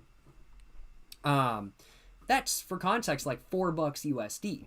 You can absolutely go super expensive for food as well. The sky's the limit, of course, as with anywhere. But you can go crazy cheap as well, like far cheaper than the United States, especially if you're from California, because California is crazy expensive. And if you're willing to cook food yourself, which I did a lot of times, most days I cooked food breakfast and dinner, and then I just ate lunch at like a convenience store or at like some restaurant that I was near or something like that kind of thing. My usual lunch would be like, let's say like 3 or 4 onigiris, plus I'd have to say like a Pocari Sweat or something like that, just because it's summertime and I wanted to stay hydrated. Overall, it would be like $7 kind of thing for a full meal, which fills me up, which that meal would fill me up more than Chick-fil-A would, and Chick-fil-A would be like $2 more. So, yeah.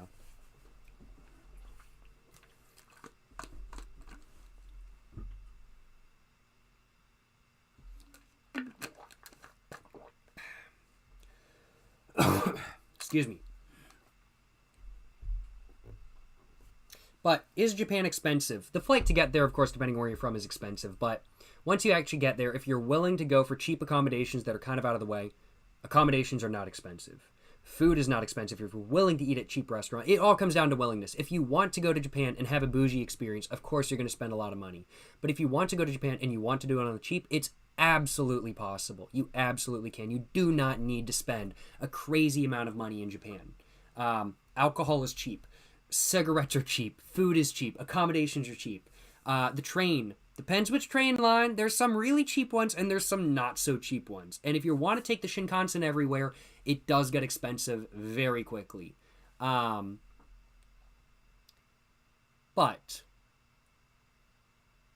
Japan is not nearly as expensive as people think it is, I think. I think there's a lot of like TikTok Japan glamorization talking about how much people spent on clothing hauls and stuff like that. And it's like multi-$1,000 hauls.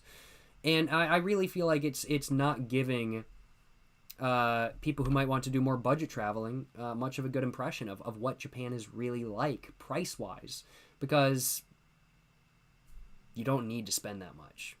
You really don't. I don't know exactly how much I spent over 3 months in Japan. It wasn't not a lot, I'll acknowledge. I did spend a couple $1,000s at a minimum. When I say a couple $1,000s, I mean more like over $3,000. But it's not more than I would have spent in the United States over the same period of time. So it's like, meh. 7K a month is living good in Japan? 7K a month is living like a fucking king in Japan. I mean, like, 7K, you get, like, And in my opinion, looking at like an apartment in Japan, a nice apartment is like $400 on like the outskirts of Tokyo. Like that's a nice apartment in central Tokyo. Like $1,500 is like really solid. Like 7K is a lot in Japan. It really is a lot in Japan. It is living really good in Japan. You do not need 7K a month to live in Japan. You could absolutely do, if you really wanted to, I really feel like if you were already in Japan and you wanted to set like an extreme budget for yourself, what's the minimum I think somebody could spend in a month? I'm sure you could go lower than this, especially if you have an actual apartment and not an Airbnb. But for me, with Airbnbs and food and just generally what I like to do, $1,500 I think is probably the minimum I could do for a month in Japan if we include accommodations, food, cigarettes, alcohol, transport, everything like that. I think that's really probably the minimum I could do, and I hope that could help any of y'all kind of price out what you guys think price-wise Japan is like.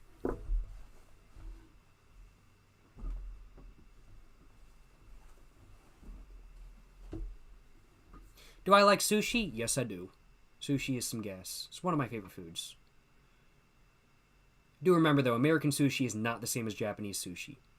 American sushi is Americanized, without a doubt.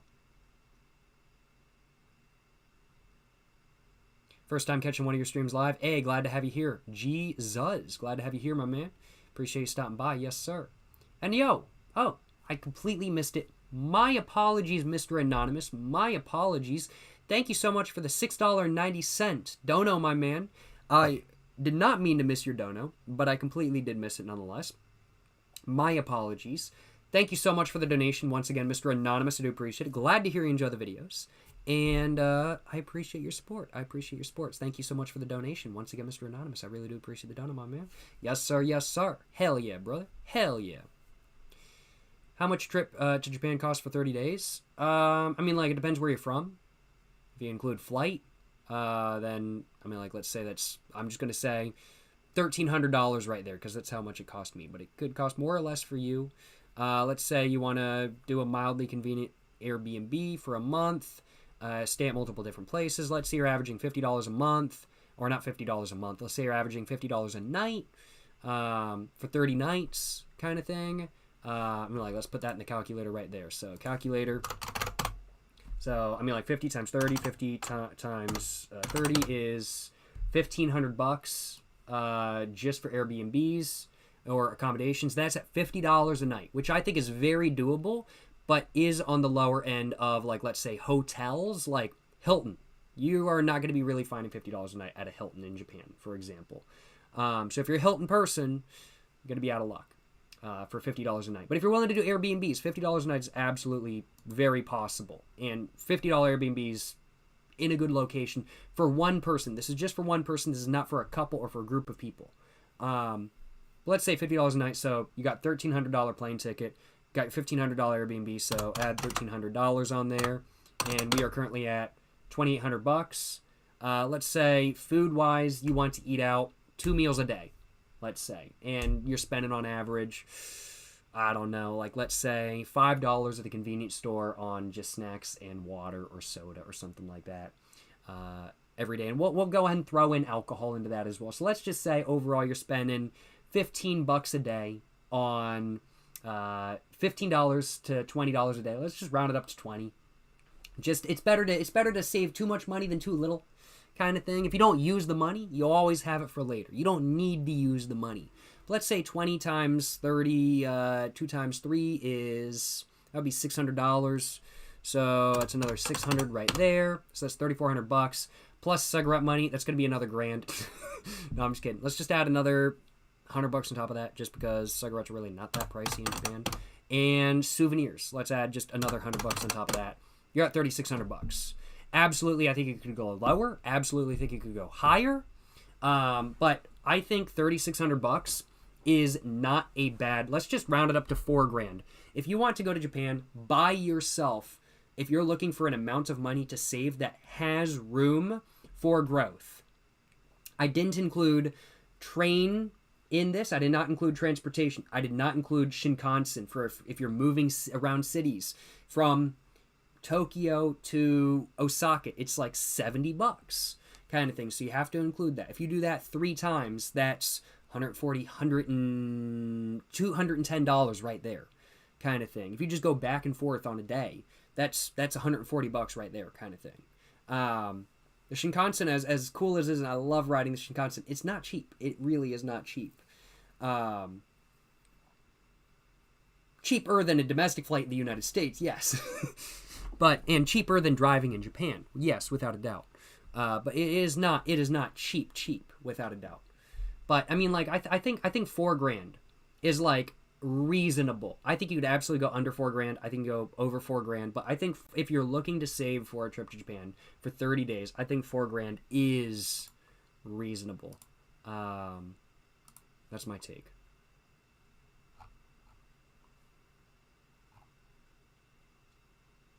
Jake, we're all too broke for that. Hey, I'm just giving an example. I was asked a question, and I'm just saying it.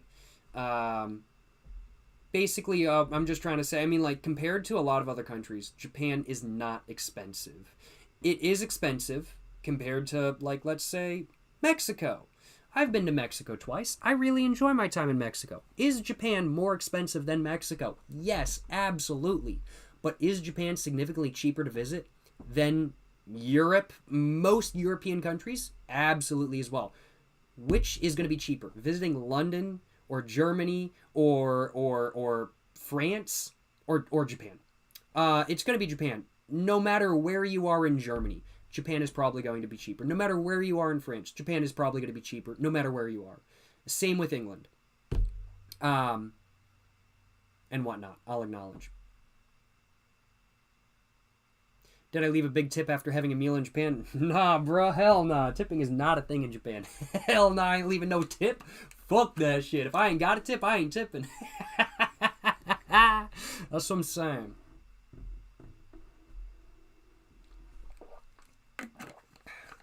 Also not a $1,300 plus flight, though. Yeah, Mexico is not a $1,300 plus flight. That also just makes it cheaper as well. Europe, for me as well, also not a $1,300 flight. But just with accommodations alone, it gets to be pretty up there. Now, are there European countries that are affordable for me to visit? Yes, there absolutely are. There are European countries I can't afford to visit. But frankly put, I cannot afford to visit Germany for any real length of time. I want to visit, but it would be for like a week max. Just because I just can't afford to stay there for any longer than that, I'll acknowledge. Would love to go to the BMW Museum in Germany. I agree. I would absolutely love to go to the BMW Museum, the Mercedes Museum, the VW Museum. I think they've got an Audi Museum as well. I'd love to go to all the car museums there. Yes, sir. So if you guys question about what was or is your favorite thing to do in Japan, I really enjoyed just exploring. Just like finding somewhere that just looked interesting to me, even if it was just mildly interesting, and just go taking a look at it, enjoy my time there, and then just going and exploring in the local area. And that's really what I enjoyed doing. I'm somebody who I don't mind hitting up like all the tourist hotspots and stuff like that. Like if everybody else says it's good, I'm gonna be like, all right, it's probably worth something, and I don't mind stopping by there and seeing what's going on. But I also really enjoy just going and finding somewhere random that just looks mildly interesting, spending the day there or spending the day in that local area and just exploring around and just doing that.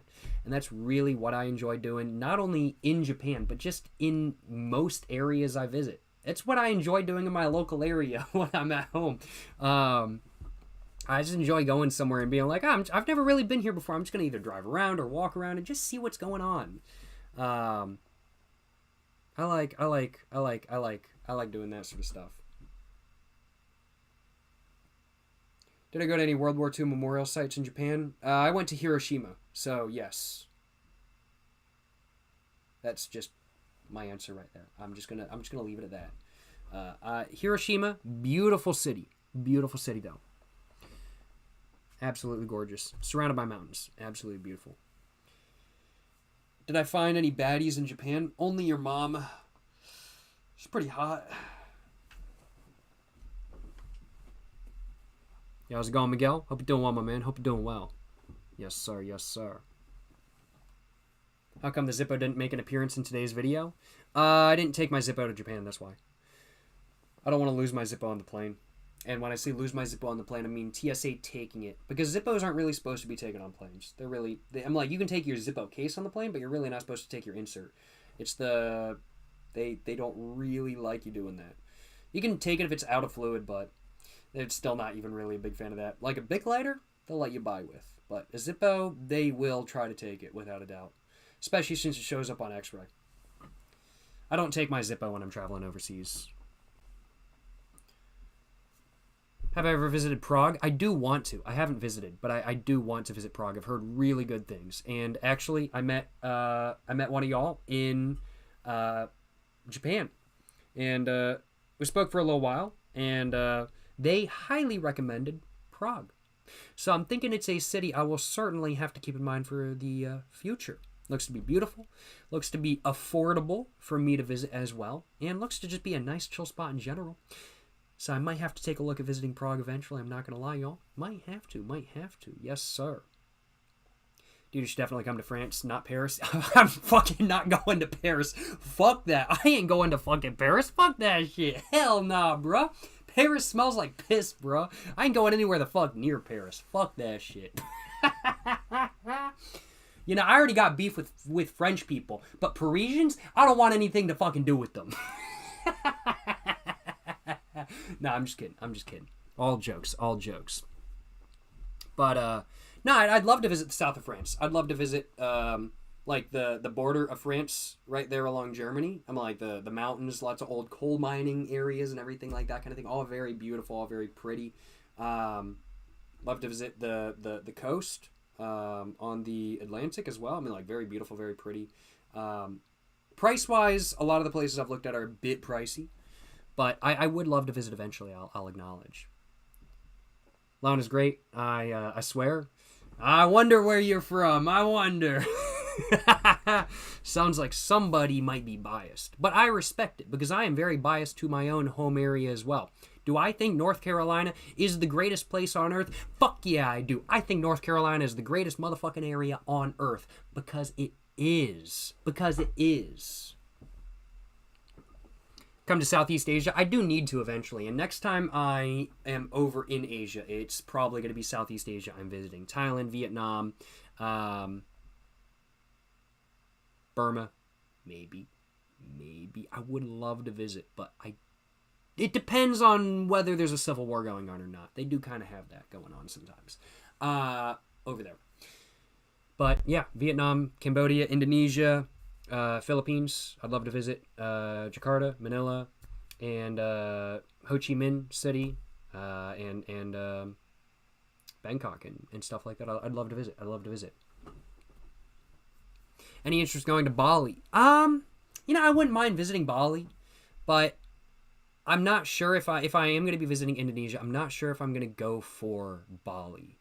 I might try to go for Jakarta or something like that kind of thing instead. I'm not sure. I need to do more research on visiting Indonesia and whatnot. Figure out what I want to do, where I want to go. I don't even know when I'm going to be visiting. I'm not going to guarantee anything. I'm just throwing out places that I kind of want to go in the future. I don't know when I'm going to be going there. I have places I want to go to next. I'm not going to say them though, just because I don't want to guarantee anything. I don't want to build up an expectation for where I'm going to be heading to next when I don't know if I'm going to be heading there next, kind of thing.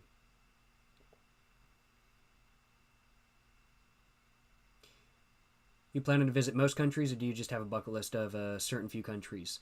Currently, it's more of a bucket list than anything, just mainly due to affordability and comfortability.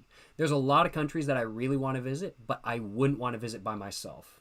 There's also a lot of countries that I want to visit, but I cannot afford to visit. So it really depends. Right now, I would have to say it's a bucket list, but I do want to visit just most countries in general. But as said, it all comes down to comfortability. Because as much as I am very willing to solo travel, I am also very unwilling to solo travel in certain places. Just because I either am just not wanting to put myself through that, just because I would want to be there for a while, and I wouldn't be talking to anybody in English for way too long. So I'd be like, okay, I want to have a friend with me or somebody to just chat with at some point in the day. Or it's because, okay, I just kind of want to hang out with somebody else in this country because, I don't know, I just feel like it's probably a better idea. There's definitely many countries I want to visit that I'm just not willing to visit currently. But I'd have to say it's accurate to say that I would love to visit most countries in the world, but there are many that for one reason or another I am not willing to visit currently.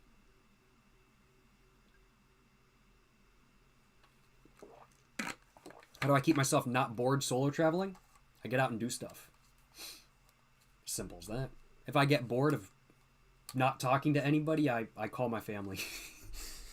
And I talk to them for an hour or two. And then I go do stuff. I enjoy not talking to people for long lengths of time. I know as much as I talk in my videos and as much as I'm talking right now, y'all are probably like, man, this dude won't shut up. He said he was going to be playing video games. We're an hour and 40 minutes in the stream. Bro hasn't even started playing video games yet. As much as I enjoy talking, and I do enjoy talking, I'm actually not an extrovert, though. I am an introvert. I do enjoy not talking as well. And talking does tire me out. But after like a week of not talking to anybody in any real degree besides like, hello, thank you, to like cashiers and stuff like that, like definitely like I need to talk to somebody, I'll acknowledge. But like it takes like 4 days to a week. Anywhere I'd like to visit around Tokyo that I could only get to by car. Ooh, that's a good question, Mr. Noriaro. Appreciate you stopping by. Appreciate you stopping by the live stream. Shout out Noriaro. Go check out his videos if you guys want to see some OG Japanese drifting content. Love it. Love it. I'm not in Japan anymore, but if I was to visit again, I definitely have to say I want to rent a car. Because a lot of the areas that are around Tokyo that I want to hit up the next time I visit would mostly be accessible only really by car.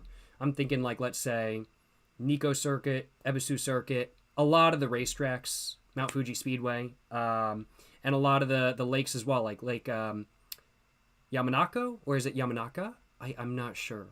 A lot of the 5 Fuji lakes, Mount Fuji itself just kind of going around it, I'll acknowledge. And just a lot of Yamanashi Prefecture and Gunma Prefecture, I really feel like aren't super accessible by train.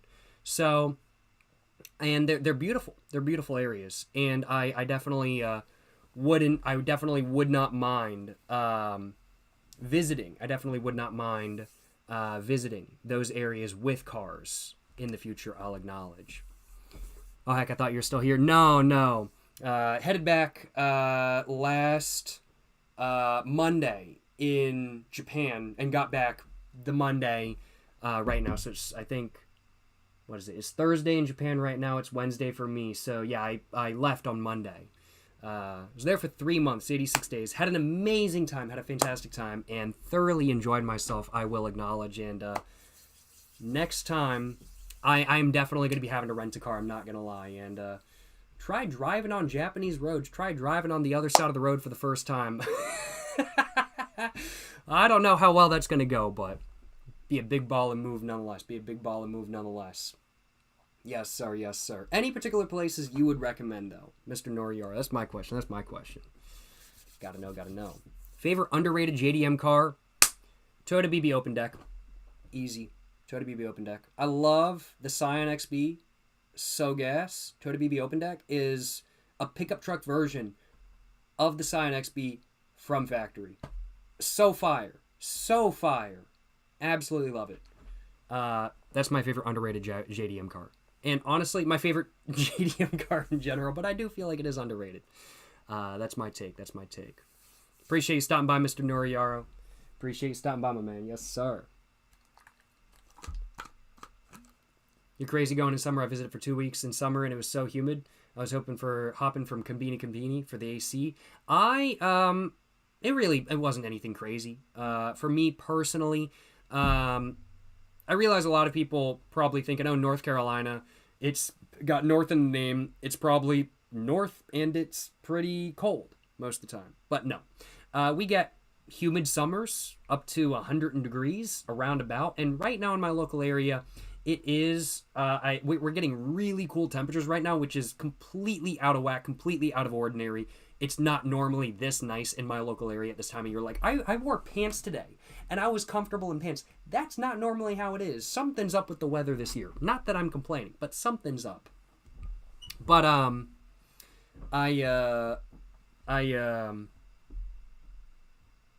excuse me, what was I about to say? I can't remember. Oh, yeah, but, summers in Japan, do they hit? Yes, absolutely. And if you're not used to 90-degree and humidity heat, it will absolutely kill you. But as somebody who grew up with 90 to 95-degree summers and literally just hanging out in the heat, like, for a good amount of the day, walking around in Japan, yeah, did it kick my ass because I was walking more than in the United States in the same heat that I'm used to experiencing? Yeah, it actually did kick a little bit. But the heat itself and the humidity itself was really not all that much worse than what I'm used to, just because it was pretty much what I'm used to in the United States. Because honestly, I'm gonna be frank with you all, North Carolina weather is just not that different from like Japan weather. It's really like not crazy different.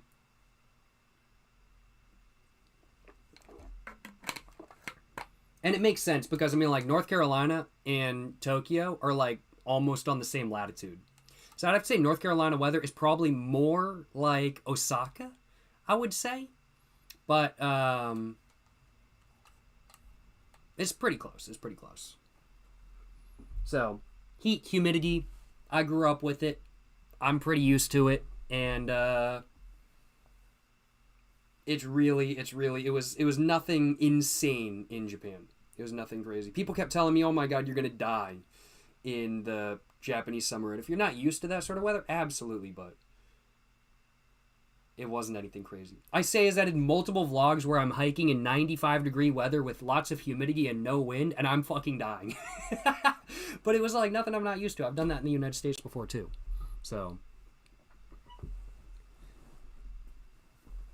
what watch am I wearing? I'm wearing a Casio G-Shock that one of y'all was kind enough to give me. Appreciate the G-Shock, my man. Let me take it off real quick so I can let y'all know exactly which one it is, because I cannot remember off the top of my head. This is a G-Shock DW9052GBX. DW-9052GBX. That's what this G-Shock is right here. Yes, sir. Yes, sir.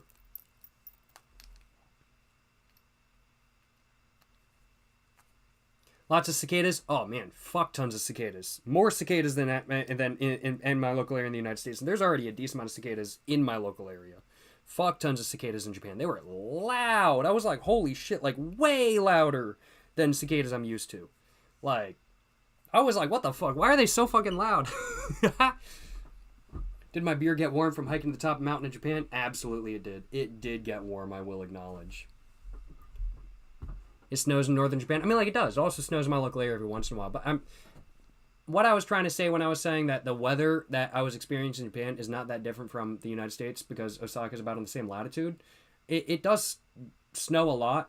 There's a lot of stuff going on with, like, the mountains in Japan. So one side of Japan gets, like, fuck tons of snow, and the other side really doesn't get much. Like, Tokyo doesn't really get a lot of snow because of the mountains and whatnot.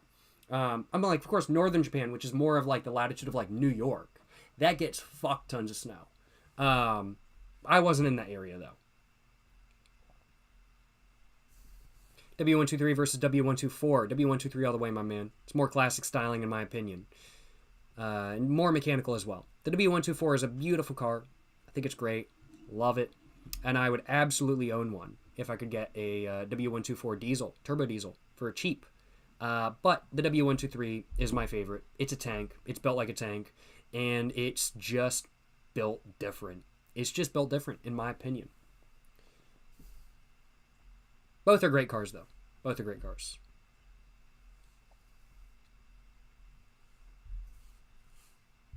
How are the cigarettes? Fire. Fire. Thought you were supposed to be in Japan for 3 months? I was. I was in Japan for 86 days. I just didn't announce that I was in Japan until 2 months until I was already into my trip. Yes, sir. Ever been to Arkansas? I have not. I do really want to visit, though. There's some beautiful stuff out there.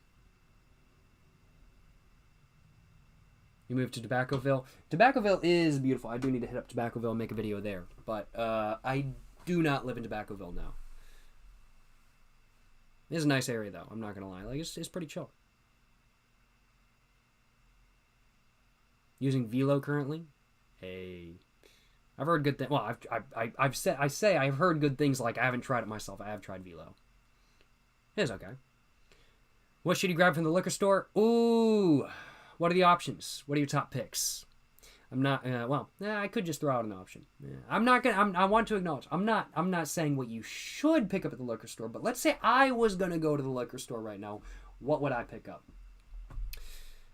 Probably a bottle of mellow corn whiskey. Probably a bottle of mellow corn whiskey, honestly. Probably go for that. Yeah. It's probably what I would go for personally. Give me like a top 5 list and I'll choose one that I would pick up for myself. Did I pick up any Japanese? No.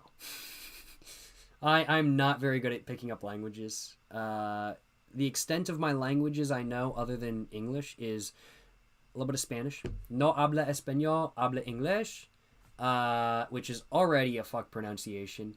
And then for Japanese, it's just as fucked. It's konnichiwa, arigatou gozaimasu, suminasen, which I never was able to pronounce suminasen correctly. I just couldn't. I don't know why. I could never pronounce it correctly. I am horrible at pronouncing words, even in English, and especially in other languages. I just can't do it. But I will acknowledge, while I didn't really pick up any Japanese, spending 3 months there, while I couldn't really speak it, when people started talking to me, I started understanding context clues for what they were saying, because I just started recognizing words that I'd heard a bunch. So when somebody would ask me something, if I'm at like the store or something like that, then I would automatically get like, okay, this is what they're asking. Like, I don't understand exactly what they said, but I know roughly what they're asking me. Like, they're asking, do I want a bag? Or am I paying? How am I paying? Or something like that. And I can just pick up on, I could pick up on those context clues and whatnot. So while I didn't really know exactly what was being said, the context clues were being picked up, and so I started learning kind of in that way. But that was about the max I learned, I'll acknowledge. Yeah, how's it going? Deleted account, 2-month Mercedes update. Doing fucking lit, let me tell y'all what. Drove it a lot today. I've been driving my Mercedes a lot the last couple days because I missed driving it for the last 3 months. I'm not going to lie. I missed driving the Mercedes for the last couple months. But it's doing good. You know, got it out of the storage unit. No trickle charger. Battery plugged in. Started right up. Love it. Love it. Can't complain. No, it's doing great. I need to pump up the tires a little bit because it was sitting for like 3 months. But no, it's doing fire. It's doing fire. It's doing really well. Same stuff that needed to be done. Still kind of low-key needs to be done. But it's doing good. It's doing good. Can't complain. Can't complain. Yes, sir. Strictly leisure going out to Japan? Of course. Strictly leisure. Nothing else. Nothing else. Strictly leisure.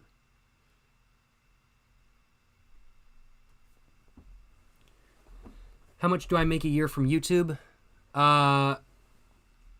Both less and more than you probably think I make, depending on who you are. I certainly ain't making millions, that's for damn sure. Otherwise, I'd have a much nicer background than what I have right here. These are $20 curtains from Amazon. Yo, how's it going? How's it going? Oh, man, I just realized I missed a couple subs over on Twitch. My condolences, y'all. Thank you so much for the 7-month Tier 1 sub, Mr. Zukum. Appreciate the 7-month Tier 1 sub, my man. Hell yeah, you're just saying. Was also in Japan recently. Wish I ran into you. Well, might have not ran into me, but I hope you had a great time in Japan. Nonetheless, hope you had a great trip, my man. Appreciate the 7-month Tier 1 sub. Appreciate your continued support. And I hope you had a great trip to Japan, my man. I hope you had a great trip. Yes, sir. Yes, sir. Thank you so much as well for the 9-month Tier 1 sub. Appreciate the continued support. Mr. Chris from HR, just saying, let's fucking go. Hey, let's fucking go, you know what I'm saying? Appreciate the support, my man. And appreciate the gifted sub as well, Mr. Chris from HR, once again. And, Kak Zruz, hope you enjoy your gifted sub. Thank you so much for the gifted sub. Once again, Mr. Chris from HR. Appreciate the support. Hell yeah, brother. Hell yeah. But, appreciate the support, you know what I'm saying? And appreciate the $1.25 dono as well, Mr. Anonymous. You're just saying, I'm not saying that out loud. I know. I read that in my head, and I know what that says. I know what it sounds like if I say that out loud. I'm not saying that out loud. That's not happening, Mr. Anonymous. Look, you're going to have to try a little bit harder with the D's nuts jokes, and with the hawk twa jokes, and with the huge anus jokes. You're going to have to try a little harder, my man. Appreciate the support, Mr. Anonymous. Appreciate the $1.25, you know what I'm saying? Yes, sir. Yes, sir. Yes, sir.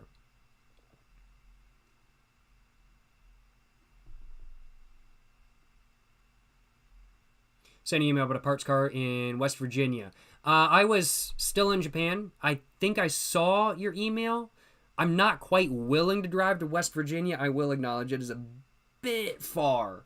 But I'm gonna keep looking for a door. I'm gonna keep looking for a door and everything.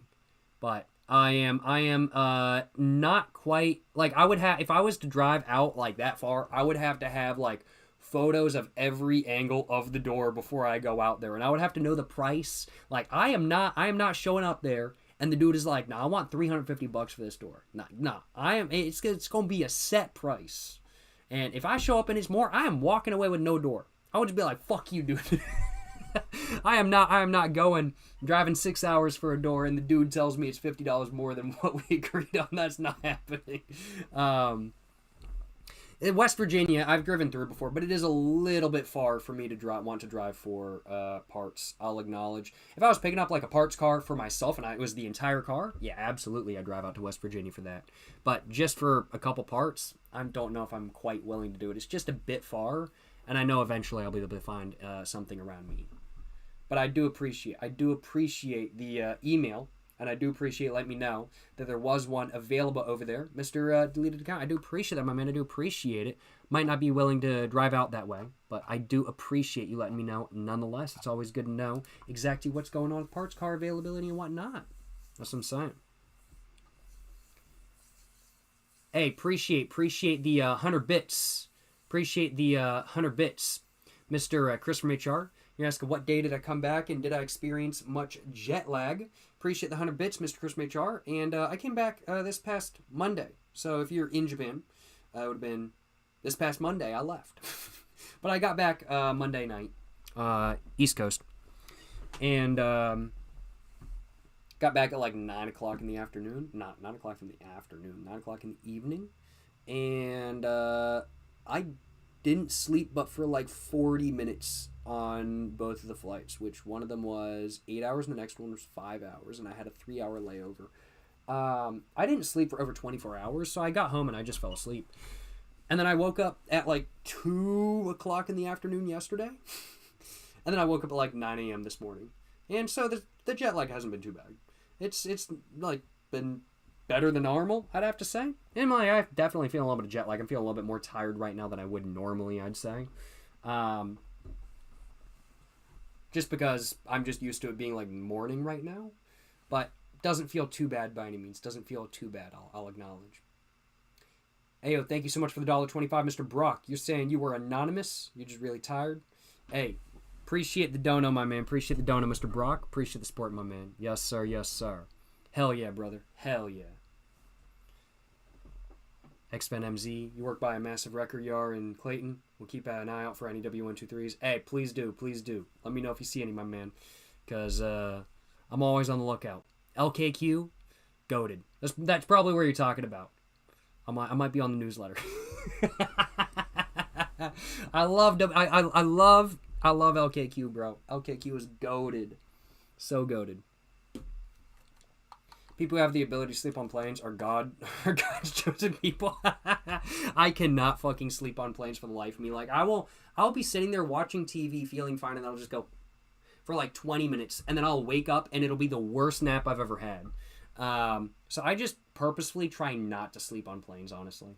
I just drink caffeine while I'm on planes the whole time to not go to sleep.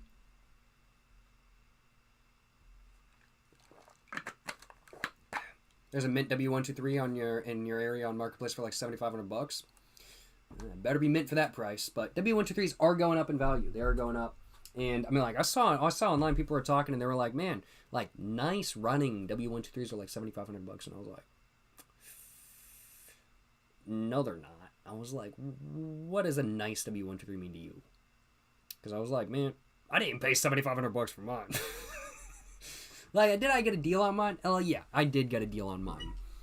But you can find them for the price I paid, like, semi-often kind of thing. Get drunk at the airport and then pass out on the plane. I did do that. I did do that, yeah. I didn't pass out on the plane, though. I just got drunk at the airport and then just raw dogged the rest of my alcohol buzz for the next fucking 13 hours. So I was just sitting there, no buzz, after like a couple hours on the plane, just watching anime the whole time. Just chilling. That sober up must have been wild. It was alright. It wasn't too bad. But yeah, W123s are going fucking up in value. They are going up in value. Like $7,500. I'm just like, damn, bro, that's crazy. Like when I was growing up, they were like $2,500 car, max. Like $7,500 for like really clean ones is like, I'm like, nah. I'm like, that's like $5,000, $5,500. But like people are charging $7,500. I'm just like, damn, that's crazy. That's crazy. What was I watching? I was watching a variety of different stuff. I watched Suzume, which is an anime about a girl who falls in love with a chair. Not a Code Geass reference. Or no, that was a table. Never mind. Forget I said that. And then I watched... Suzume was good though. I really enjoyed it. It was an interesting drama. Like I'd have to say, like fantasy drama. I guess is really what it's called. And I watched. Hey! How's it going, y'all? Hope all y'all doing well. You know what I'm saying? We are back. Had a little bit of a smoke outside. Feeling much better now. I will acknowledge. Feeling much more awake. Needed a little bit of nicotine. I'm not gonna lie, y'all. Went ahead and grabbed myself a misprint Strong Zero. This is not a strong. Y'all can tell I was in Japan for a little while, and I was drinking a little bit more Strong Zero than not on video because I just said that I was drinking a little bit of Strong Zero, but no, this is a Strong Bow, not a Strong Zero. I got myself a misprint Strong Bow, though. We can see we got the label right here, but then there's another label. They printed another label on this Strongbow. This is a 1 in like 10,000 Strongbow right here. It's a man. I'm tempted to go grab a different one because I didn't even realize it was a misprint when I grabbed it out of the fridge until I was holding it when I came up here. This is a 1 in 1,000 misprint Strongbow. Rare. Super rare, collectible, gold Strongbow. This is the equivalent of getting a knife in CS2. That's what I'm saying. But I'm going to open that in just a moment. Looking forward to having my little bit of a misprint Strongbow. I'll acknowledge. Think I'm going to have it. I'm not going to go get a different one and then drink that one on video because that's the only one I had in my fridge. So it's the only cold Strongbow I have. So it's what I want. And I don't want to drink a warm Strongbow. So I'm going to drink a cold one. But got the misprint Strongbow, you know what I'm saying? No complaints on my behalf. And I'm going to go ahead and start getting CS2 all ready. But before I get to actually playing some Counter-Strike, I received another very kind donation from an individual named A Viewer from Japan. Thank you so much for the donation, a viewer from Japan. Thank you so much for the $20, my man. I really, really, really do appreciate it. You're just saying, I recently started watching your videos, and they're really fun. As a Japanese viewer, I realize the reason I enjoy them is because you're so respectful of Japanese manners. I hope you continue to have a great time on your journey in Japan. Well, thank you so much for the kind words, my man. I really do appreciate it. I try my best to be as respectful as I possibly can. While not being too over awkwardly respectful, kind of thing. If I'm visiting another country, and even in my own country, I try to be as respectful as possible. I've worked customer service positions. I've dealt with asshole people in the past, and I don't like dealing with asshole people. I don't want to be that dipshit that is an asshole, whether it be intentionally or not intentionally. And so I try to always be as courteous, as considerate as possible, no matter where I am. And I am happy to hear that you appreciate that, my man. So thank you so much for the kind words, Mr. A Viewer from Japan. I really do appreciate the kind words. I'm glad to hear you enjoy the videos from Japan, and I hope you enjoy the rest of my videos as well, of course. And I'm glad to hear that my attempting to be as courteous as possible, no matter where I am, is appreciated. Thank you so much for the $20 donut. Once again, a viewer from Japan. Appreciate the kind words, my man. Appreciate the kind words. Hope you're enjoying live stream. Hope you're having a great day. And hope you have an amazing one as a whole. Appreciate the donut once again. And hope you continue to enjoy the rest of the Japan videos I got coming up in the future. Yes, sir. Yes, sir. Hell yeah, brother. Hell yeah. I'm going to go ahead and get Counter-Strike 2 all opened up. And I'm going to go ahead and crack open my Strongbow in a moment. Crack it open.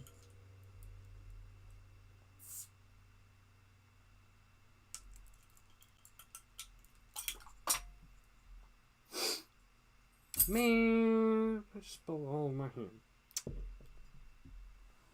Man, I ain't got no... Man, I just spilled off my hand, bruh. I spilled off my hand, bruh. I'm gonna go wash my hands real quick. I gotta go wash my hands real quick. I'll be back in a moment.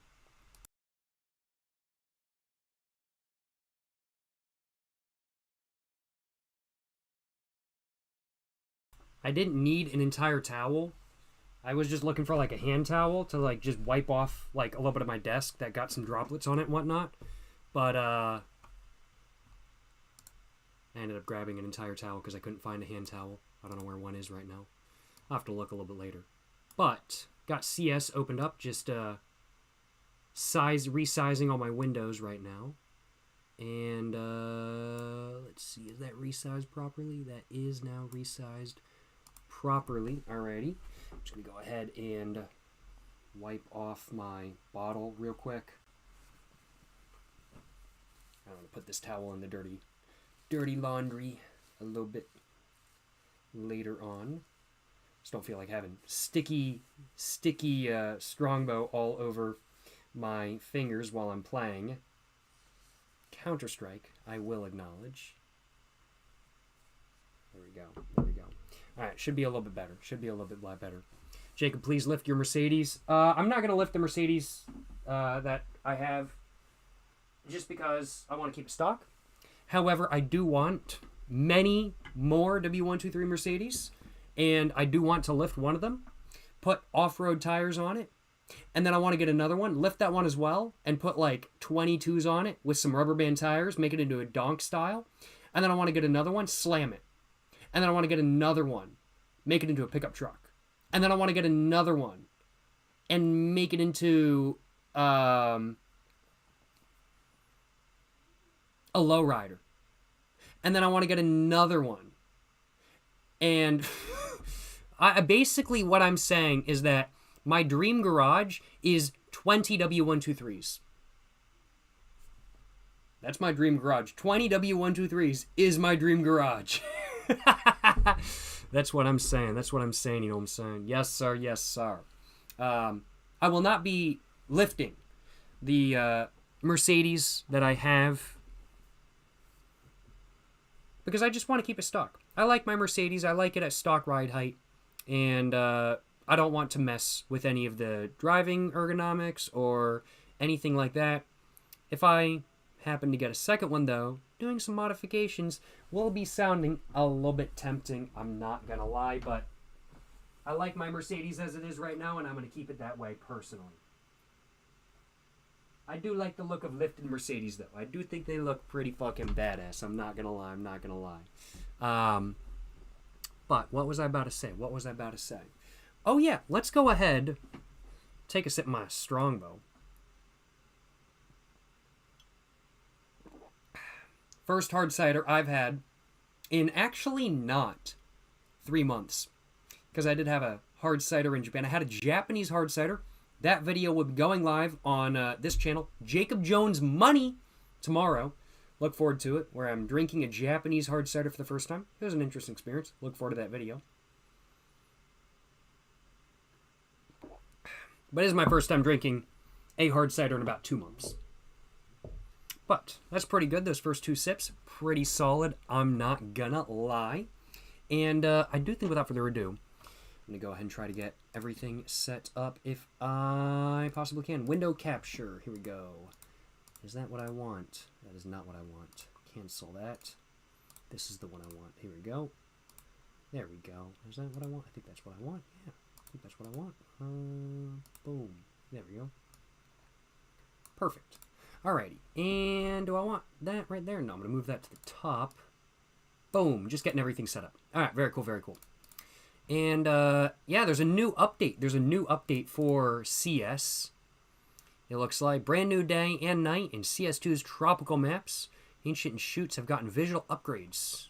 Nice, nice. All right. And then we've got new music releasing, I think.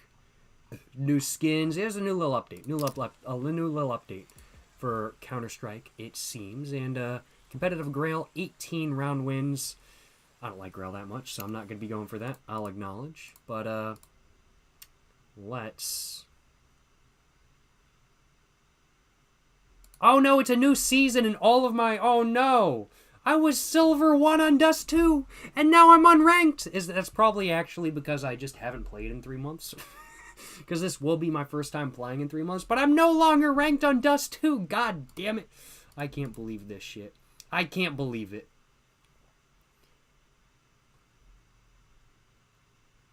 Or it's just got like a time. Maybe I just timed it out. I'm not sure exactly what happened.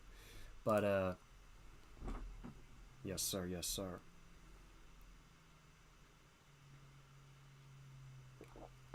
Rip the Silver 1, nah, for real, bro. For real.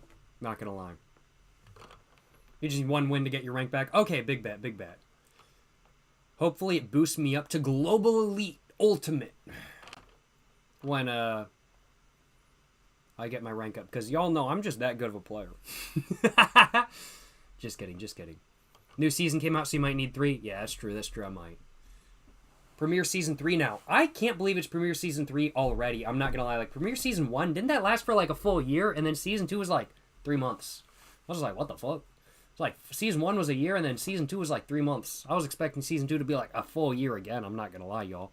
But I think they're trying to compete with, like, what is it, Marvel Rivals and stuff, and Marvel Rivals, I don't play, but I hear about new seasons every once in a while. It feels like every month there's a new season.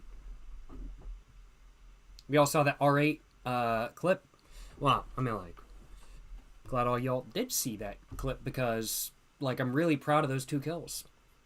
And I'm also just really proud that I thought to post that because, goddamn, that clip got so many fucking views. No complaints. None at all. Yes, sir. Yes, sir.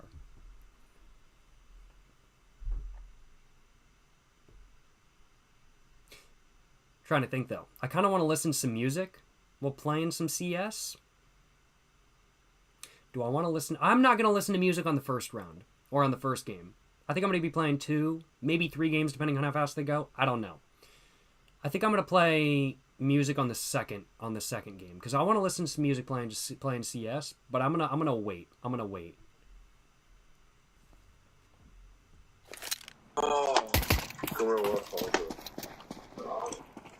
Yo, what's up? We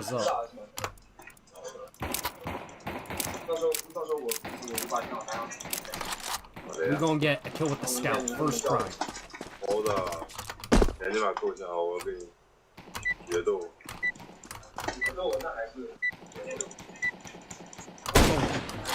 Y'all saw that headshot. That was a headshot right there. our pay.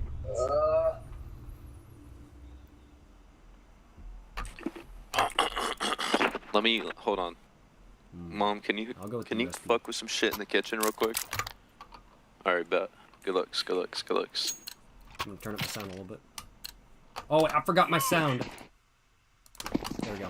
It's on now.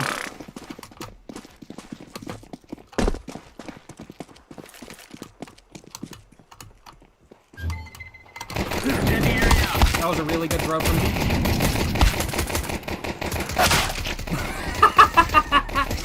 As you guys can see, my first game in CS in 3 months is going really well so far.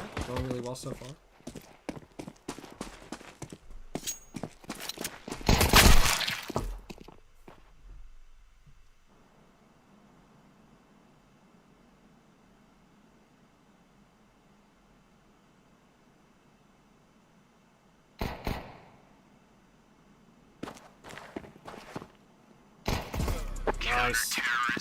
You're right on. You're right on. I did nothing there.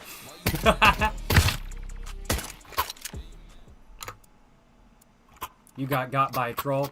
I just didn't even know who that dude was. I was just like, hey, maybe he's somebody who reacted to my content on stream. I like to know about that. If somebody reacts to my content on stream, I like to know about it just to see what they have to say. Shut the fuck up, bro.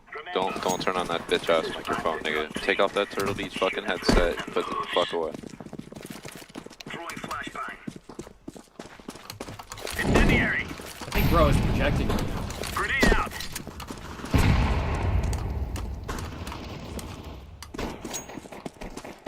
Oh my god. Oh, that was quick. I didn't Yes, fucking sir. nothing. I Dude actually got a posed you, bro. forte. I actually posed God you. damn. Bro fucking locked the fuck in.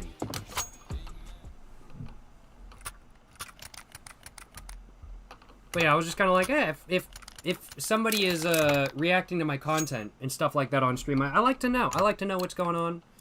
I like to see what's up. And so if somebody mentions that somebody reacted to or watched my content, I take a look and see if that actually happened. Just see what they had to say. Fire in the hole.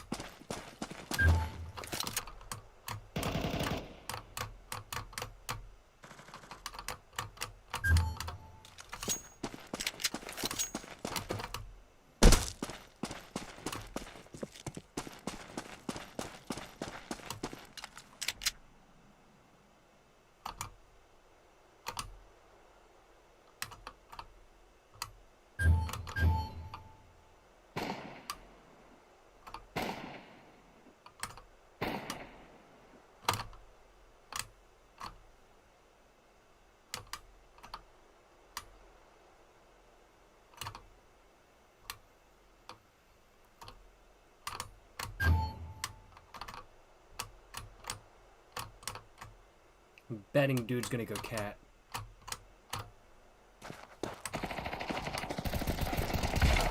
Nice. Clean. Yes, sir, Steve. Hell yeah, brother. I did nothing that round again. And dude was not going cat. Alright, let's get it though. Let me know if the audio is too loud or too quiet for CS. These fellas are gonna regret waking up this moment. Oh shit. I might be getting a little bit of ping right now. Incendiary out. Throwing grenade.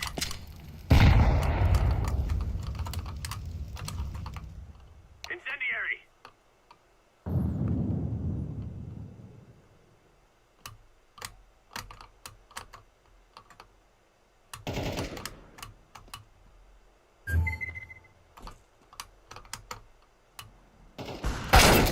Yeah, he was sitting in there. I'm not too surprised. I shouldn't have pushed. Someone go B.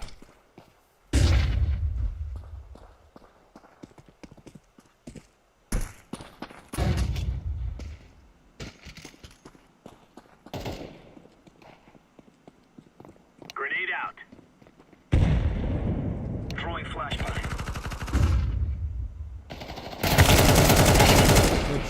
Good shit. Yes, sir. Yo, how's it going, Panax Jr.? Hope you don't want my man. Feels good to tune into a JFJ stream again. Hey, glad to be back. Glad to be back, my man. Yes, sir. Appreciate you stopping by. I've got 6,700 bucks. We going Nova. We gonna get a 5K with the Nova. I don't think that's happening. What are you good? Over? Hey, appreciate. Thank you very much for letting me know. Grenade out.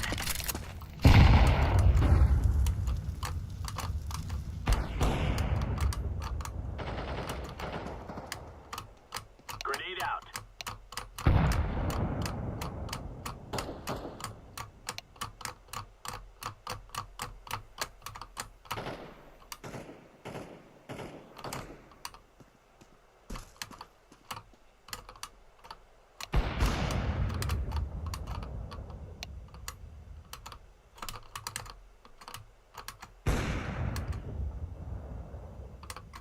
Hold it at head height. That's about right.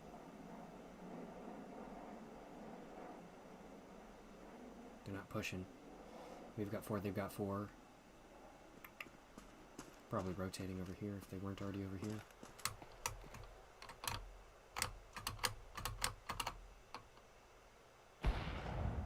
Two of them are over there, okay. If they pop up again, I'm gonna go over there. Throwing fire.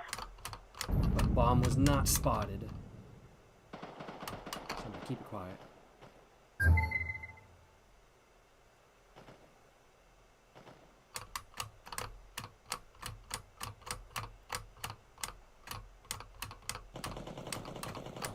Bomb was spotted. Alright, I'll go over there.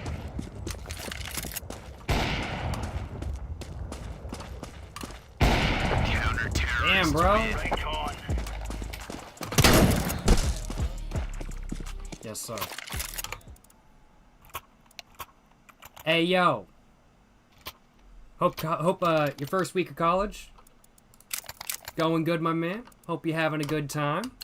Hell yeah, Mr. Panax Jr. Hell yeah. Remove any doubts in your head. It's us. Hope everything's going well with all that sort of stuff. Yes, sir. In the area. Throwing grenade. Where did Lane go? She's on break today. She's taking a vacation. Incendiary. Throwing fire.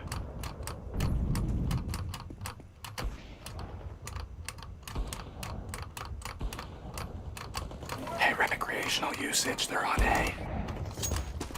You're right, I wasn't looking at the map.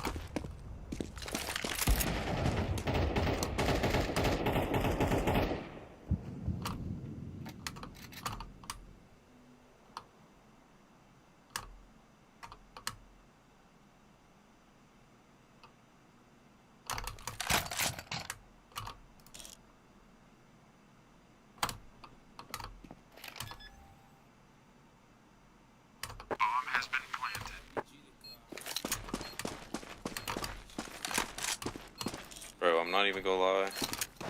Don't you dare save that off either. Terrorists win. Y'all know, not even silver won for a reason. I'm waiting here.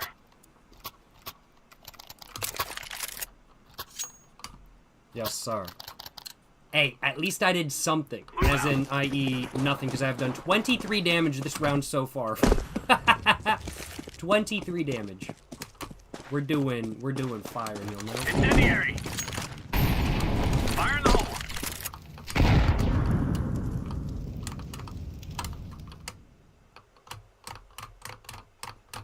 Just try the XM. The XM is gas. Bomb, Tino got to do. Bomb over there.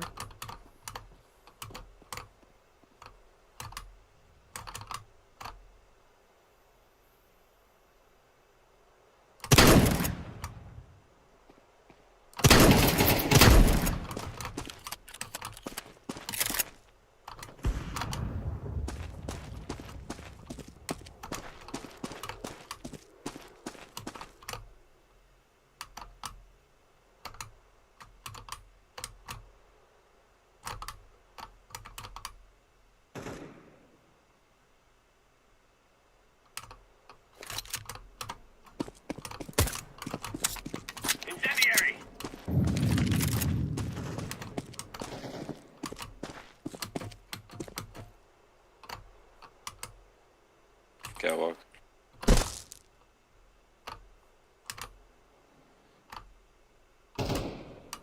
Throwing smoke.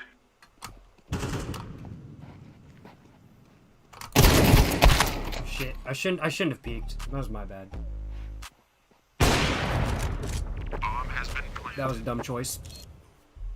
Beast defender, thank you. It's my specialty on Dust 2. It's the only thing I go for when I'm on CT. The BASD going brazy, of course. What do I think about the new animations and sounds? I haven't tried the new AK sound yet. Incendiary out. I'm defusing the bomb. Damn. Oh! Defusing the bomb. I don't know if bro's got it. I think he does. Bro's totally got it. That was fucking clutch. That was fucking clutch. That was good shit. That was good shit. Damn, bro. That was good shit. Which guns have the new animation and sounds? I'm gonna go. I have 10 grand. I'm gonna go M4. Come on, jump. Ah, shit. Sorry, man. Screw. Throwing flashbang. Incendiary out. Throwing grenade. Ooh, looks good in the... Oh, man! Bro, I don't even have it on max settings. Bro, this shit look good. Damn, bro. This shit look fire. Bro, going push.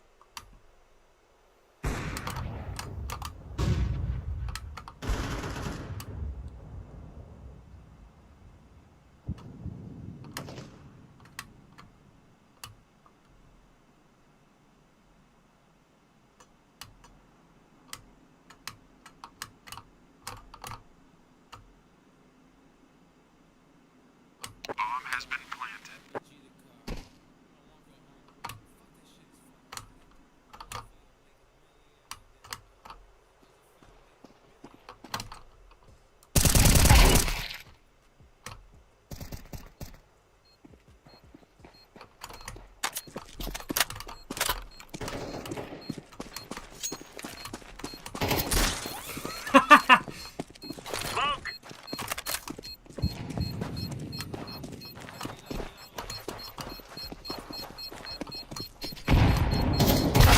Fuck. Hey, it is what it is. Hey, I got 1 kill. I'll take it. I will take that 1 kill. I will acknowledge. Let's take a look. What are we looking at? They're both the same price now. I'll go SG. Watch Yes, sir. out. What elo is Jacob right now? I am 3,000 elo now. I am 27,000 elo. Y'all know I am goated at this game. Shoot me again. I want to see what happens. Grenade out. Oh, don't run in, bro.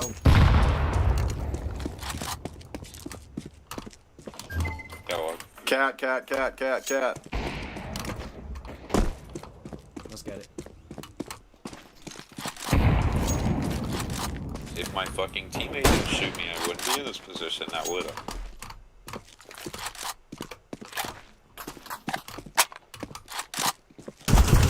What? Incendiary out. Bad move for me. The best elo. I don't even have an elo. I'm playing competitive. I'm not even ranked. Damn. Good try.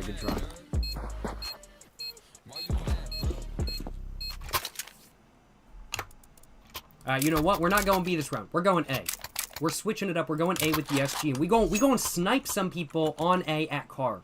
Because car is a W123. The same for B. But we going A this round. Go. Look how fucking good that looks like. That looks fucking good. Flashbang. Incendiary.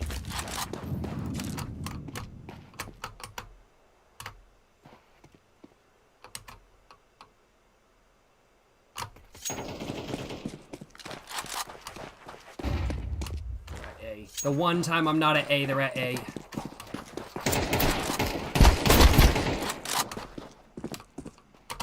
Ooh. Oh, yeah!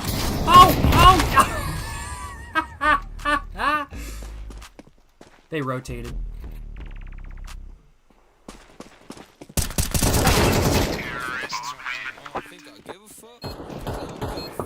Too funny, too funny.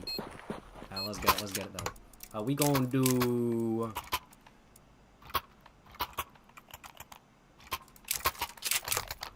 Yes, we're doing swag 7, yeah!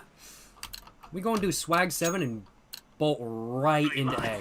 We are not even gonna wait. We're gonna bolt right into A right after I throw high explosive.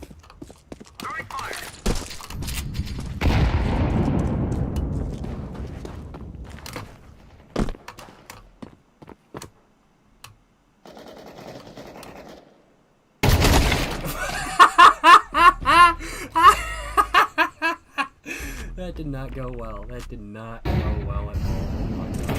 That went so bad. That went so bad.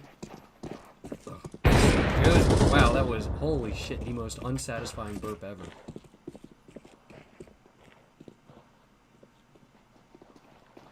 Bro, this dude's name is... Well. That's CS2.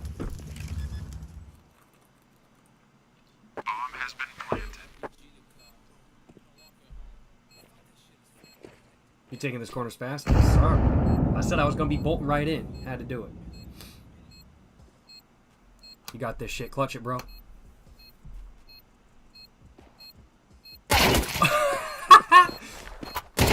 Oh, yo! That was such a good start. Bro got the immediate headshot. I know bro was just like looking and he wasn't even at his keyboard because he didn't think nobody was gonna do nothing. That's too fucking funny. We gonna do... what are we thinking? What are we thinking? Let's do the MP9. We can just do a half by this round.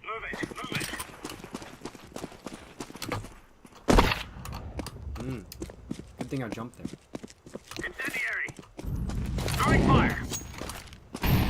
Grenade out!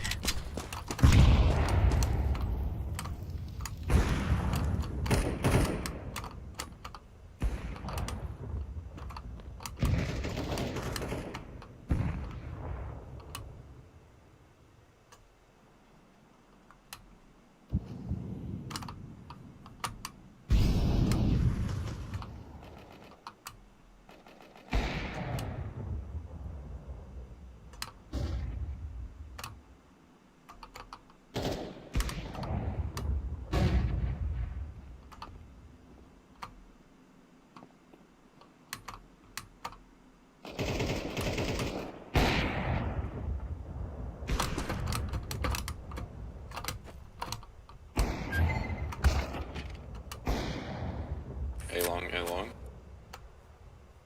Last one is A long. Recreational usage.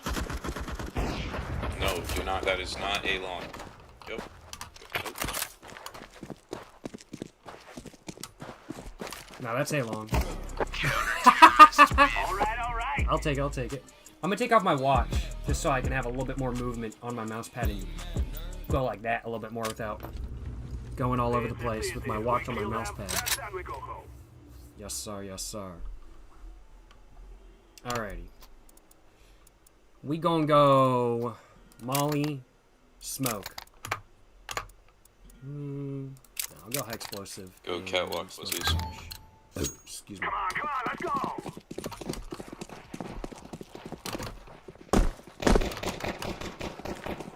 We going right into mid. Okay. Smoke! I know something about the tech on this map. Not much, but I know something. I know people shooting at me right now. I'm planted.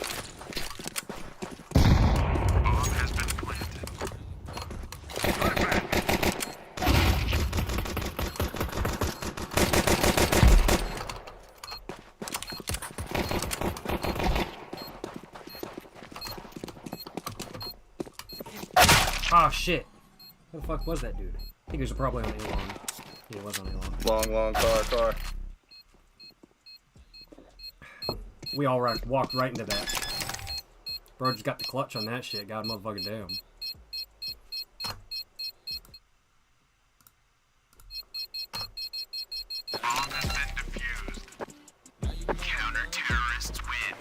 How's it going, Imran? How you doing? Hope you're doing well, my man. Yes, sir. Let's get this shit, though. I got bomb. I'm gonna go A. Tech 9. I'm gonna go A. Sorry, B. I'm going B. We must move.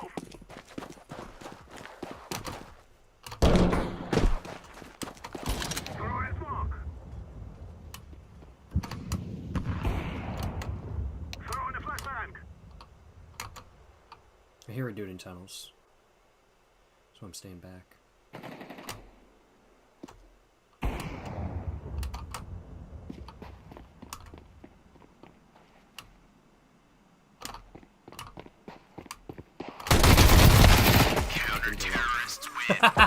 That didn't go well.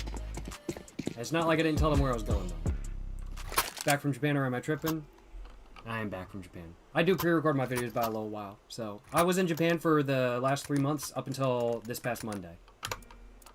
I still got lots of Japan videos to come. Do not worry, my man. Do not worry. Let's go. I'm very disappointed in y'all's fucking...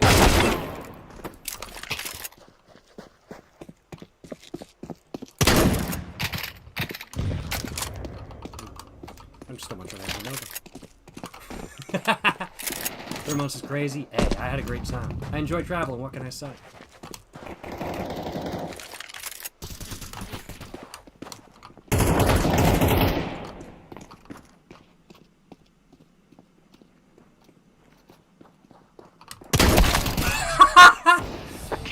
I couldn't hit dude head fucking on. I just couldn't. I ain't no pussy, I'm surrendering. Fuck that shit. Come on, bro. Nah. Panex Jr. is saying the train museum once makes you want to drive the train. Hey, hell yeah, brother. Hell yeah. Okay, train museum was gas, I'm not gonna lie. I'm not gonna lie as well. Oh, everybody voted to surrender. Never mind. Train museum makes me want to drive the train. Yeah, I could agree with that. Made me want to drive the train as well. I'll acknowledge.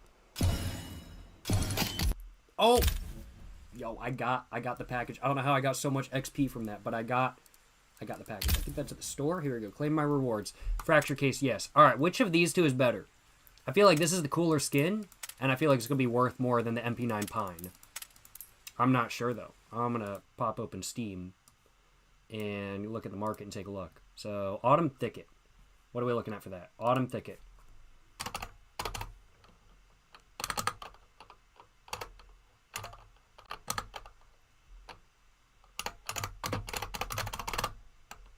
There we go. What are we looking at? 6 cents? Okay, that's actually not bad. Autumn Thicket, Battle Scarred, 4 cents. Better than 3 cents. Pine. What are we looking at for Pine? Pine. CS2. Apparently not. There we go. Counter-Strike 2.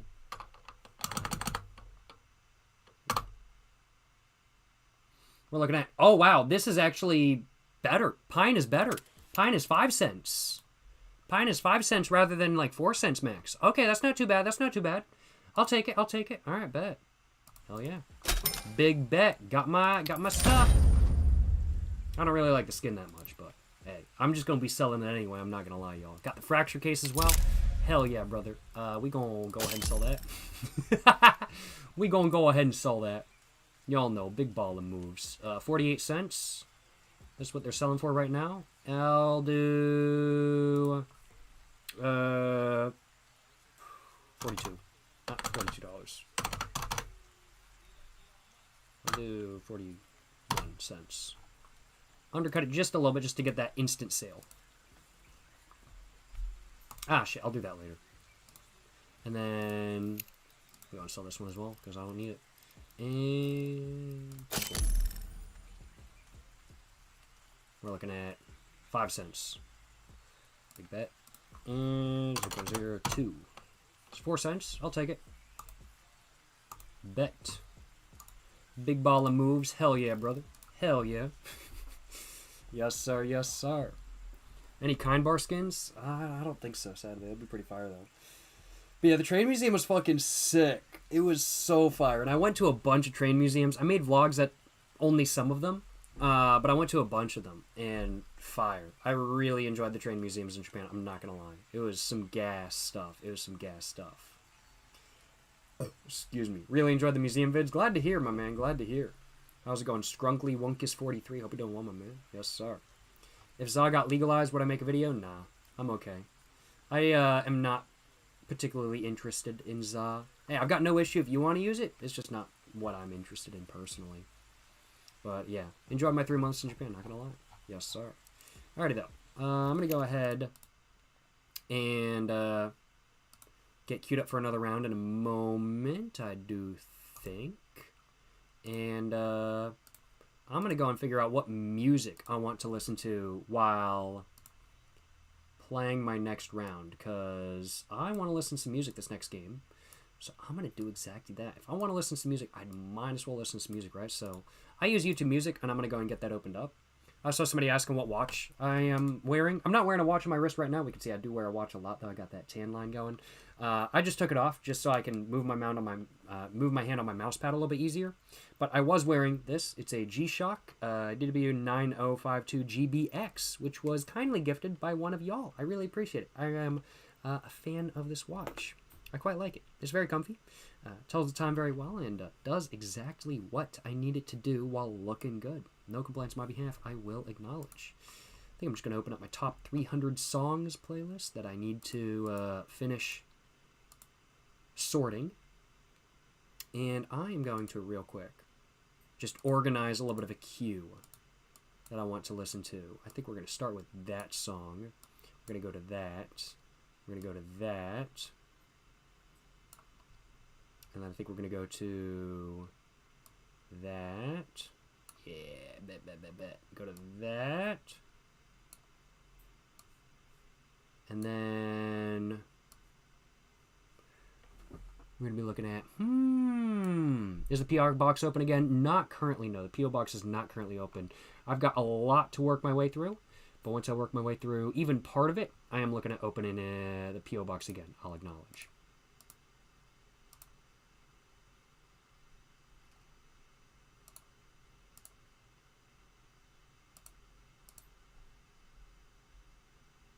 And let's see, looking at probably one more song in the queue just for the moment. Just not want to load any. Okay, well, I'll go with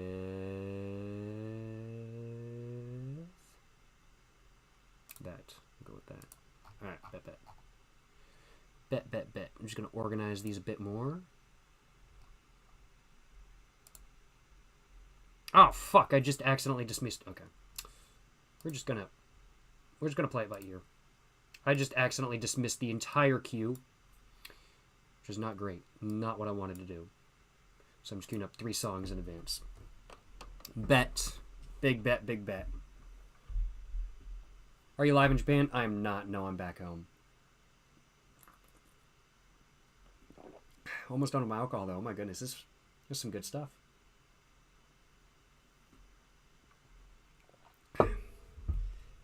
Any Japanese babes found on my trip? Just your mom. What games am I into? I really enjoy like Minecraft, Civ 5, CS2 is pretty fun as well. Quite enjoy it. And TF2, of course, quite enjoy it.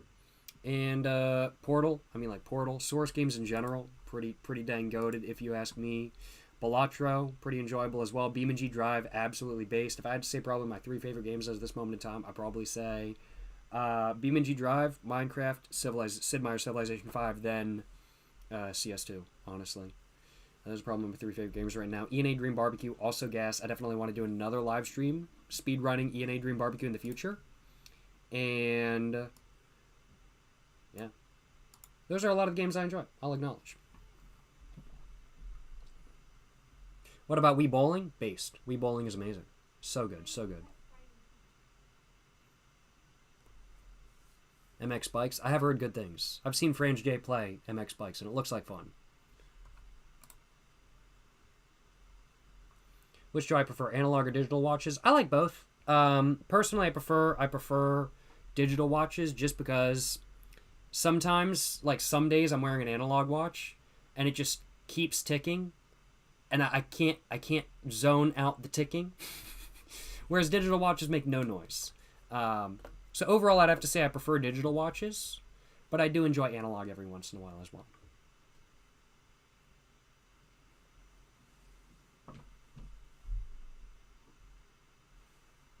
Have you played the Lane video game, the one for PS1? I have not. I've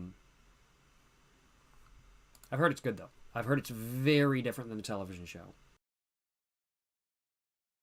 Bet. We back. Oh, man.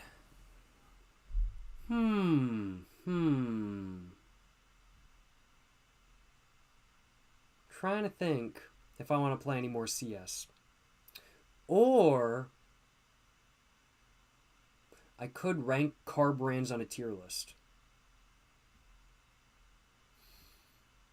I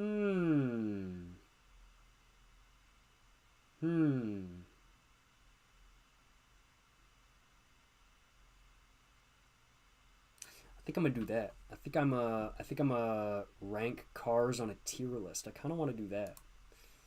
So I think I'm gonna do that to end the stream off. I think that's gonna be my plan right there. I'll acknowledge.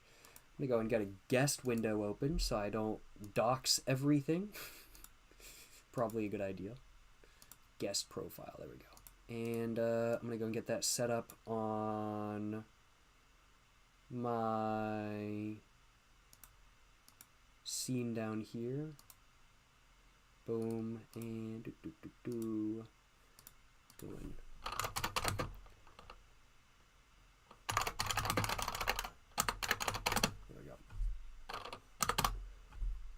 Let's, I'm just getting this set up real quick. Bet. Okie dokie. And boom. Alright, sweet. Cool. We're just going to have it set up like that. And I can just, boom. Just going to do a little bit of that, I think. Perfect. Alright, big bet. And cool.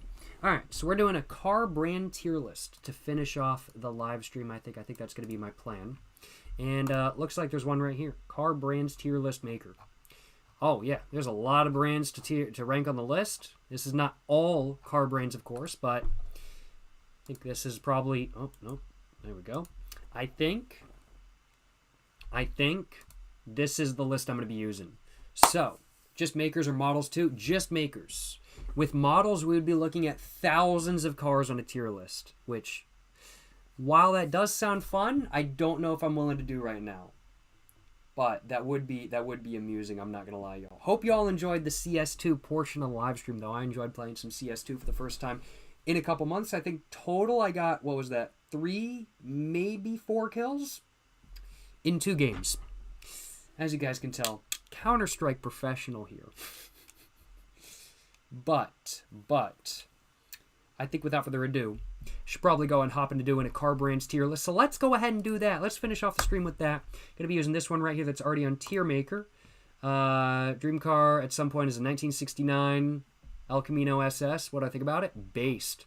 It's not my preferred generation of the El Camino, but it is nonetheless a base model and a base generation because just every generation of the El Camino is based. I love every generation of the Camino. That one's just not my favorite. But we all have our own personal preferences, and that gen is the, like, iconic El Camino. It looks amazing. It's got that muscle car styling, and it looks fantastic, and it's just a great choice. It's just a great choice. El Camino, goated. Not gonna lie, y'all. All right, so we're looking at the list, and I'm just gonna go just how it's organized. So Fiat. You know, Fiat 500 is cool.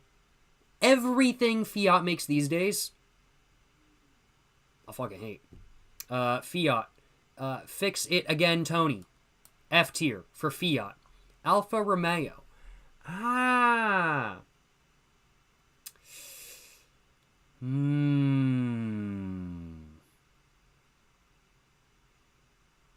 They've got some cool stuff, but they've also got some bad stuff. D tier. Acura. B tier. A lot of it's just kind of mid these days. Citroen. They had cool stuff. Not really anymore. C tier. Chevy. They've had cool stuff. They've had bad stuff. B tier. Nope, not A tier. We're going B tier on that. Is this Saline? That is Saline. I don't really know anything about Saline. But they have some cool stuff, I guess. B tier. Volkswagen. D tier. Meh. Now we'll stick to D tier. Oldsmobile, we'll put in C tier. Honda, A tier. Ferrari, F tier. I don't like Ferrari. I don't like Ferrari. Y'all want to know why I don't like Ferrari? Y'all want to know why I don't like Ferrari? They sue the people that buy their cars. What kind of car company sues their customers? They deserve F tier just for that. So yeah, they're getting F tier. I don't even know what car brand this is. I'm not going to lie. It has the S7s, basically Le Mans Corvette. True. But also, I'm ranking this on a list of my preferred cars brands, not on how cool I think the brand is. Like, I'm ranking this on a list of, like, okay, here's car brands that I personally, like, really relate to and like. I don't know anything about Saline. I know they're cool, but that's about it. That's about it. I don't really know any specifics, kind of thing. I'll acknowledge. But the Golfs alone, got to put it in B or some. The modern Golfs, if we're talking Mark 1, not Mark 2, those are based. Mark 1, Mark 2 Golf based. Beetle based. Vanagon based. But all modern Golfs suck. And the 3rd gen, 4th gen, 5th gen, all sucks. So, yeah, it's going in D tier. I don't even know what brand this is. What brand is this? I don't know what brand that is. Hennessy is pretty cool. B tier. Renault.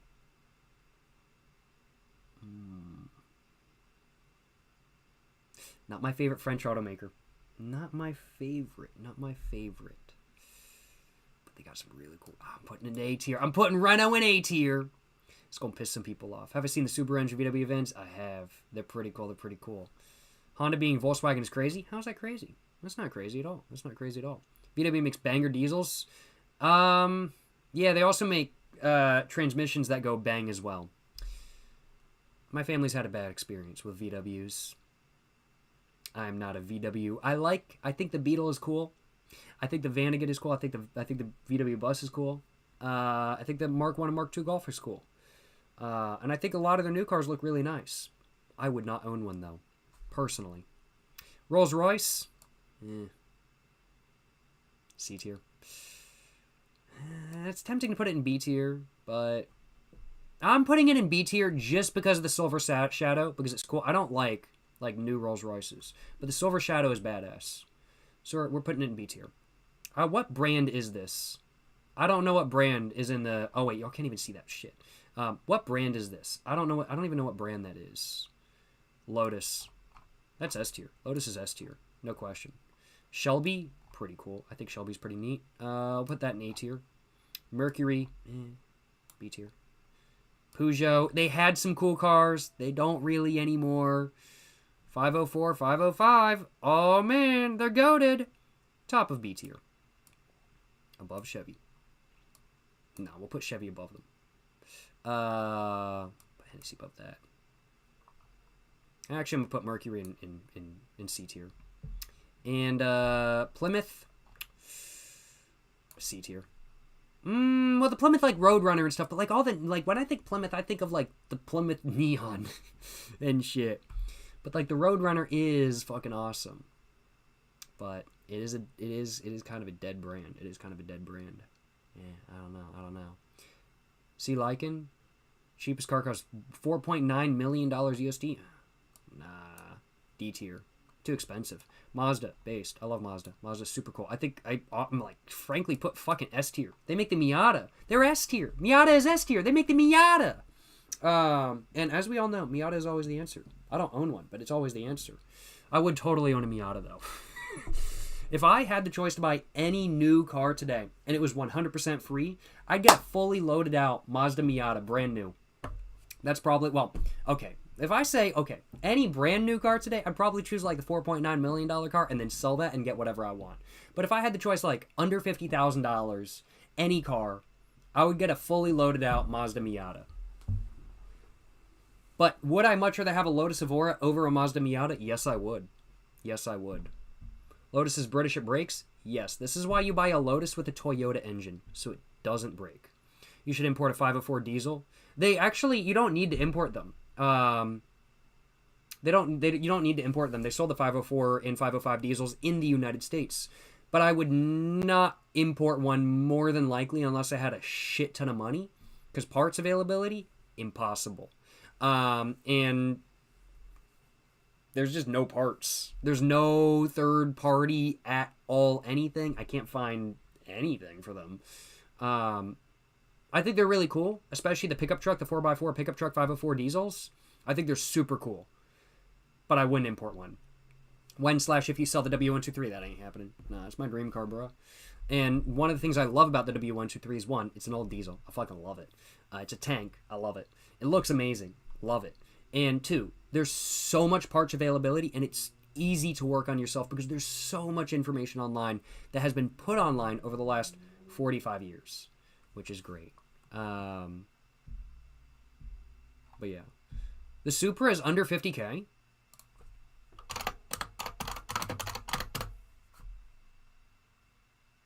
Nah, starting MSRP 57,000. I didn't think the Supra. Well, that's the GR Supra actually. Is it called the GR Supra or is it? Is there like a base Supra?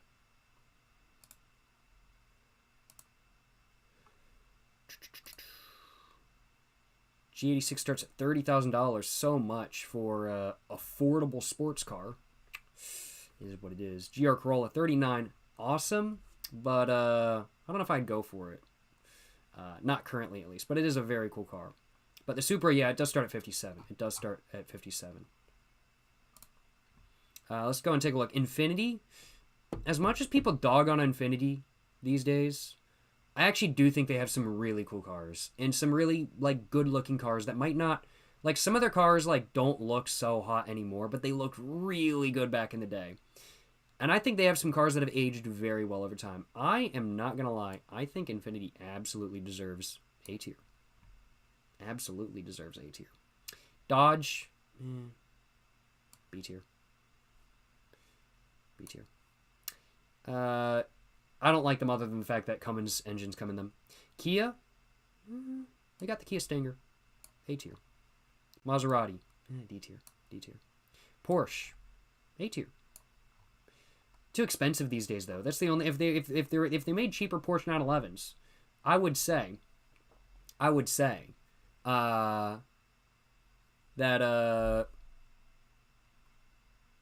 it would be S tier, but they aren't. They're too expensive. They're crazy expensive. Hyundai, I'm gonna put it in B tier. I think Kia's cooler than Hyundai personally, but no, there's the Hyundai Veloster N. Ooh, I do like the Veloster N. Oh, that is a really cool, because the Veloster N is pretty cool. Top of B tier. Top of B tier. Mercedes. Y'all might be thinking, oh, Mercedes S tier, because they made the W123. And you're damn right, Mercedes S tier, because they made the W123. But I want to clarify, my ranking for Mercedes only quantifies for pre-1992 Mercedes. Anything after that is fucking C tier. But pre-1992 Mercedes is all S tier all the way. I don't want to hear any argument. But yeah, Mercedes. Kia A tier? You crazy? No, Kia. See, here's the thing. Korean manufacturers for cars, so fucking underrated. Like, I know Kia makes the Soul, but the Kia Soul, yes, they get stolen. They do get stolen a lot. But it's just a practical car that looks ugly, and it's just a car. It's just a car.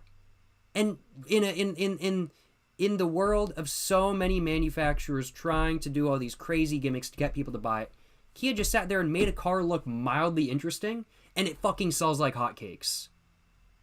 I fucking respect that shit. And, yeah, Kia kind of slept on. I'm not gonna lie. Kia got the Stinger. Hyundai got the Veloster N. I would own a Kia Stinger in a heartbeat. The only, like, fast saloon or sedan that I would take over a Kia Stinger is a Chevy SS.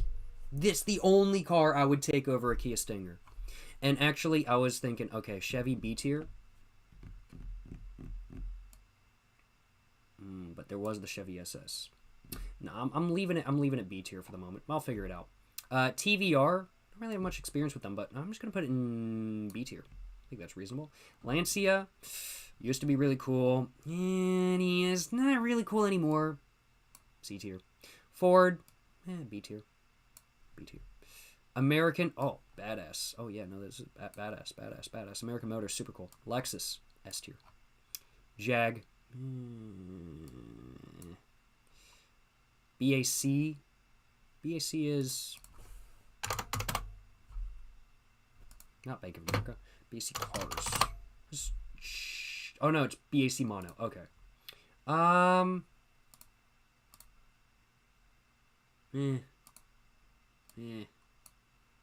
GMC. Well, yeah. I think it deserves a B tier.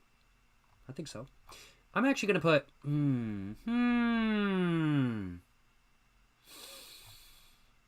I don't know. I'm really tempted to put Chevy or GMC in A tier. I think they deserve. And I think Ford honestly deserves as well, just because of the Mustang.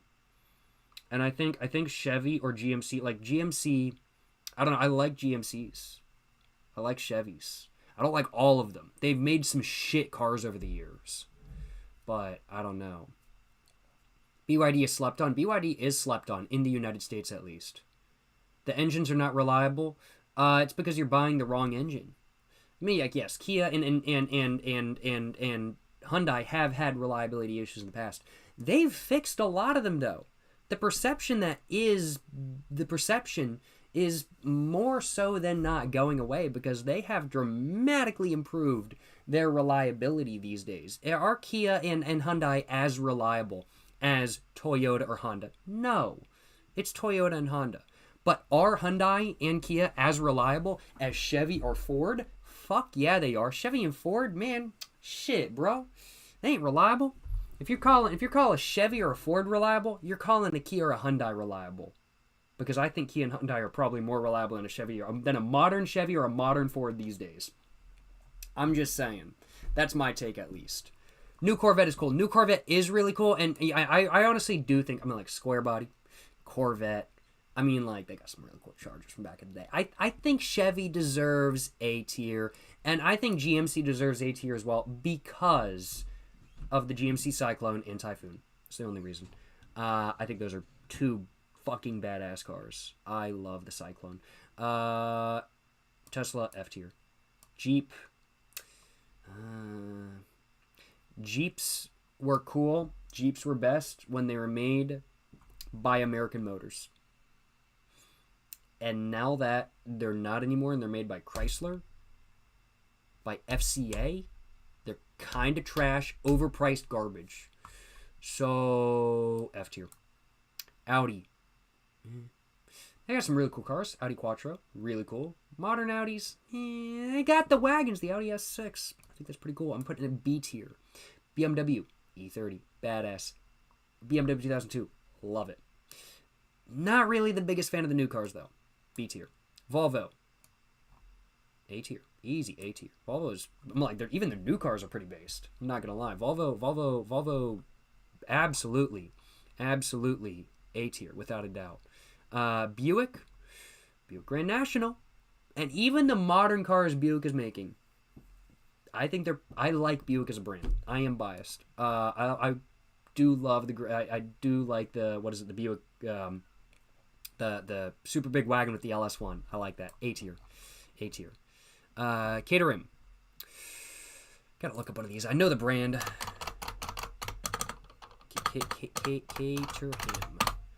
Caterham. Oh yeah, no, these are cool. I think these are pretty badass. They're just like little kit cars and stuff. I think these are pretty badass. Yeah. No. I'll put it in A tier. Yeah, I think Caterhams are pretty cool. Bugatti. I personally just don't get the hype.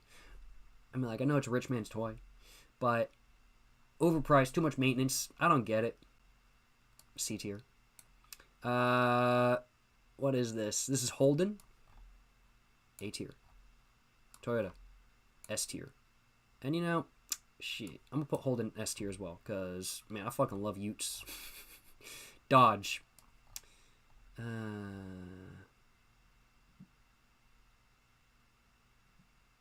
I'm not gonna lie, Hellcats are kind of cool, and I do like how they're well, they're not really going with just because of the new Charger or whatever, the Challenger, whatever they want to call it, with their electric Fiasco. It's going in C tier.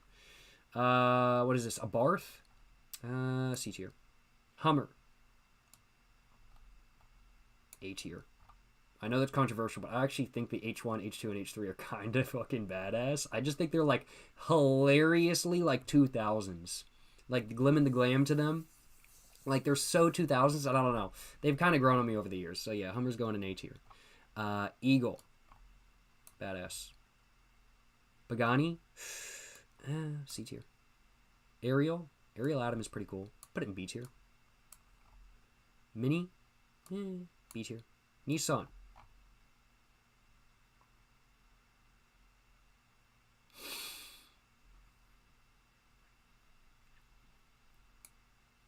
S tier.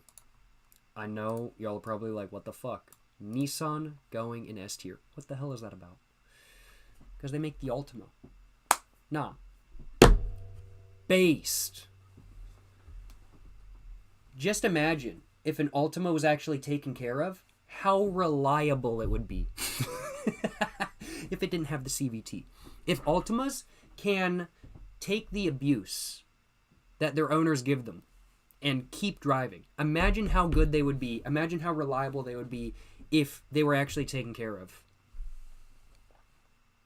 I'm just saying.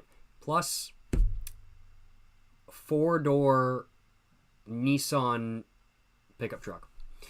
And that's sick. Modern Nissan's pretty mid, but old ones are fucking awesome. Opel? I'll put it in A tier. I think Opel's pretty cool. And Subaru? B tier. Yeah, B tier. I think B tier is deserving. Land Rover? C tier. Claire? Oh, this is McLaren. C tier. Saab? Awesome. Love it. A tier. Lamborghini? Yeah, B tier. I think Lamborghini's pretty cool. Not really my thing, but I don't mind them as a brand, and I like them as a competitor to Ferrari, because I don't like Ferrari. What is this, Bentley? C tier. Yeah, C tier. Koenigsegg. C tier. Lincoln. I do like the Lincoln Town Car. I think it's pretty cool. Chrysler. D tier. Smart Car. C tier. Cadillac. A tier. And we're looking at Scion, S tier. Oh, absolute S tier. All right, I'm gonna have to organize the S tier in all of this to really get my real ranking going. But yeah, I love Scion. Is such a cool brand to me. I am a fan of Scion. What is this? This is, I don't even know what the fuck this one is. What the fuck is that? Saturn. I think Saturn is actually pretty neat.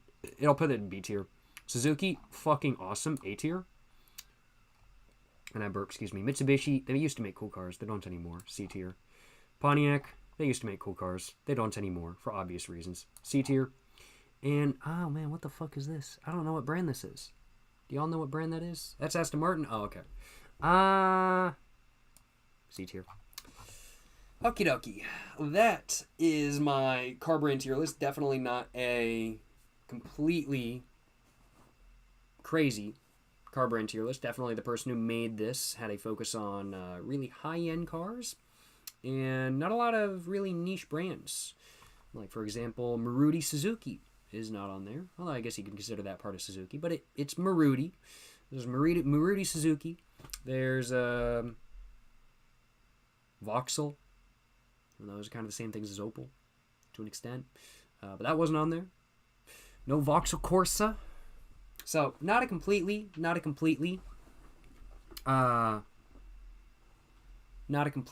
like, super huge tier list by any means. Didn't have BYD on it, for example, or a JAC. But still, much better tier list than that. Alright, so what's overall the best car brand?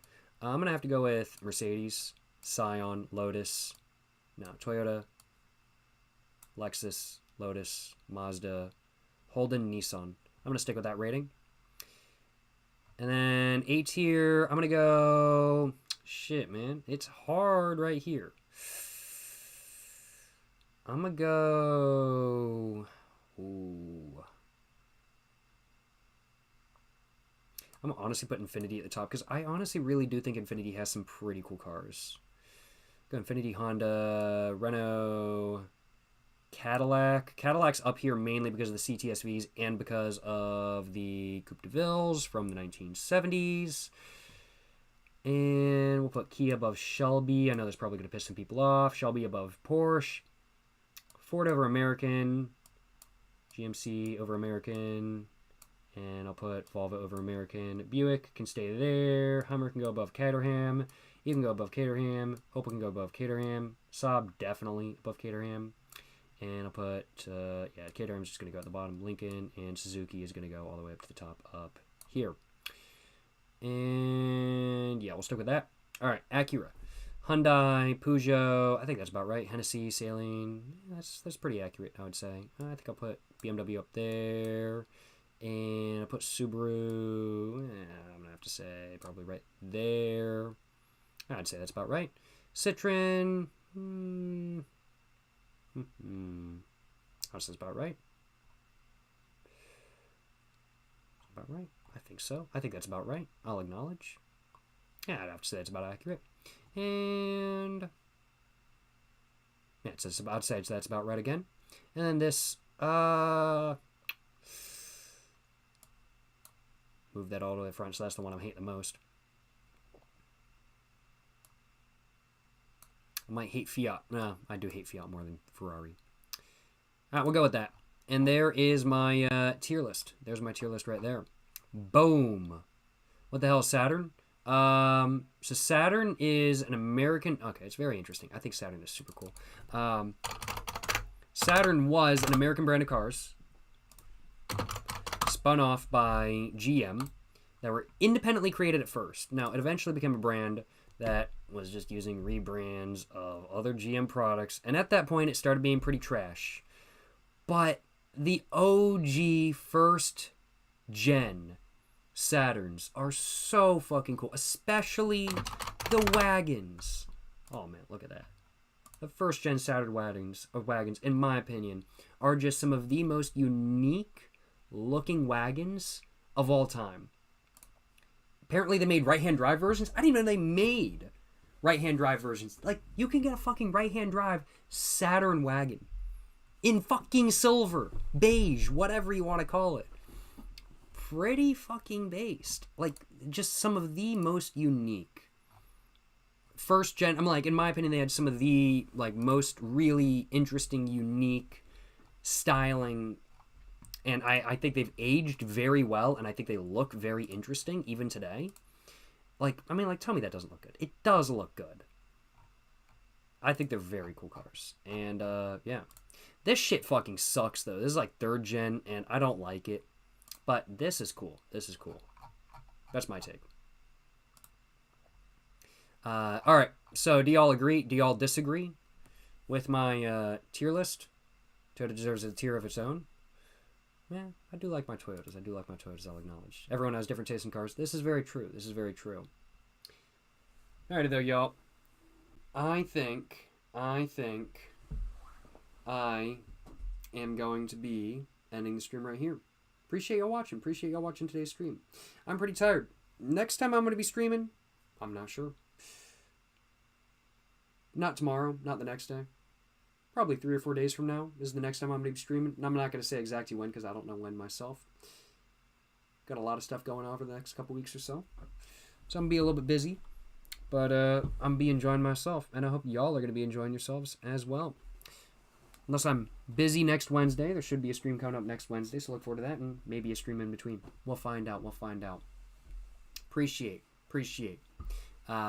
We will. I'm tired. I'm a little bit wiped. I'm not going to lie, y'all. Appreciate y'all watching. Hope you guys have enjoyed. Like, subscribe. Check out everything. Website, merch, Instagram, TikTok. Jacob Jones Money, Jacob Fox Jones. All the channels, you know what I'm saying. Highly recommend. But, appreciate y'all watching. Today's stream.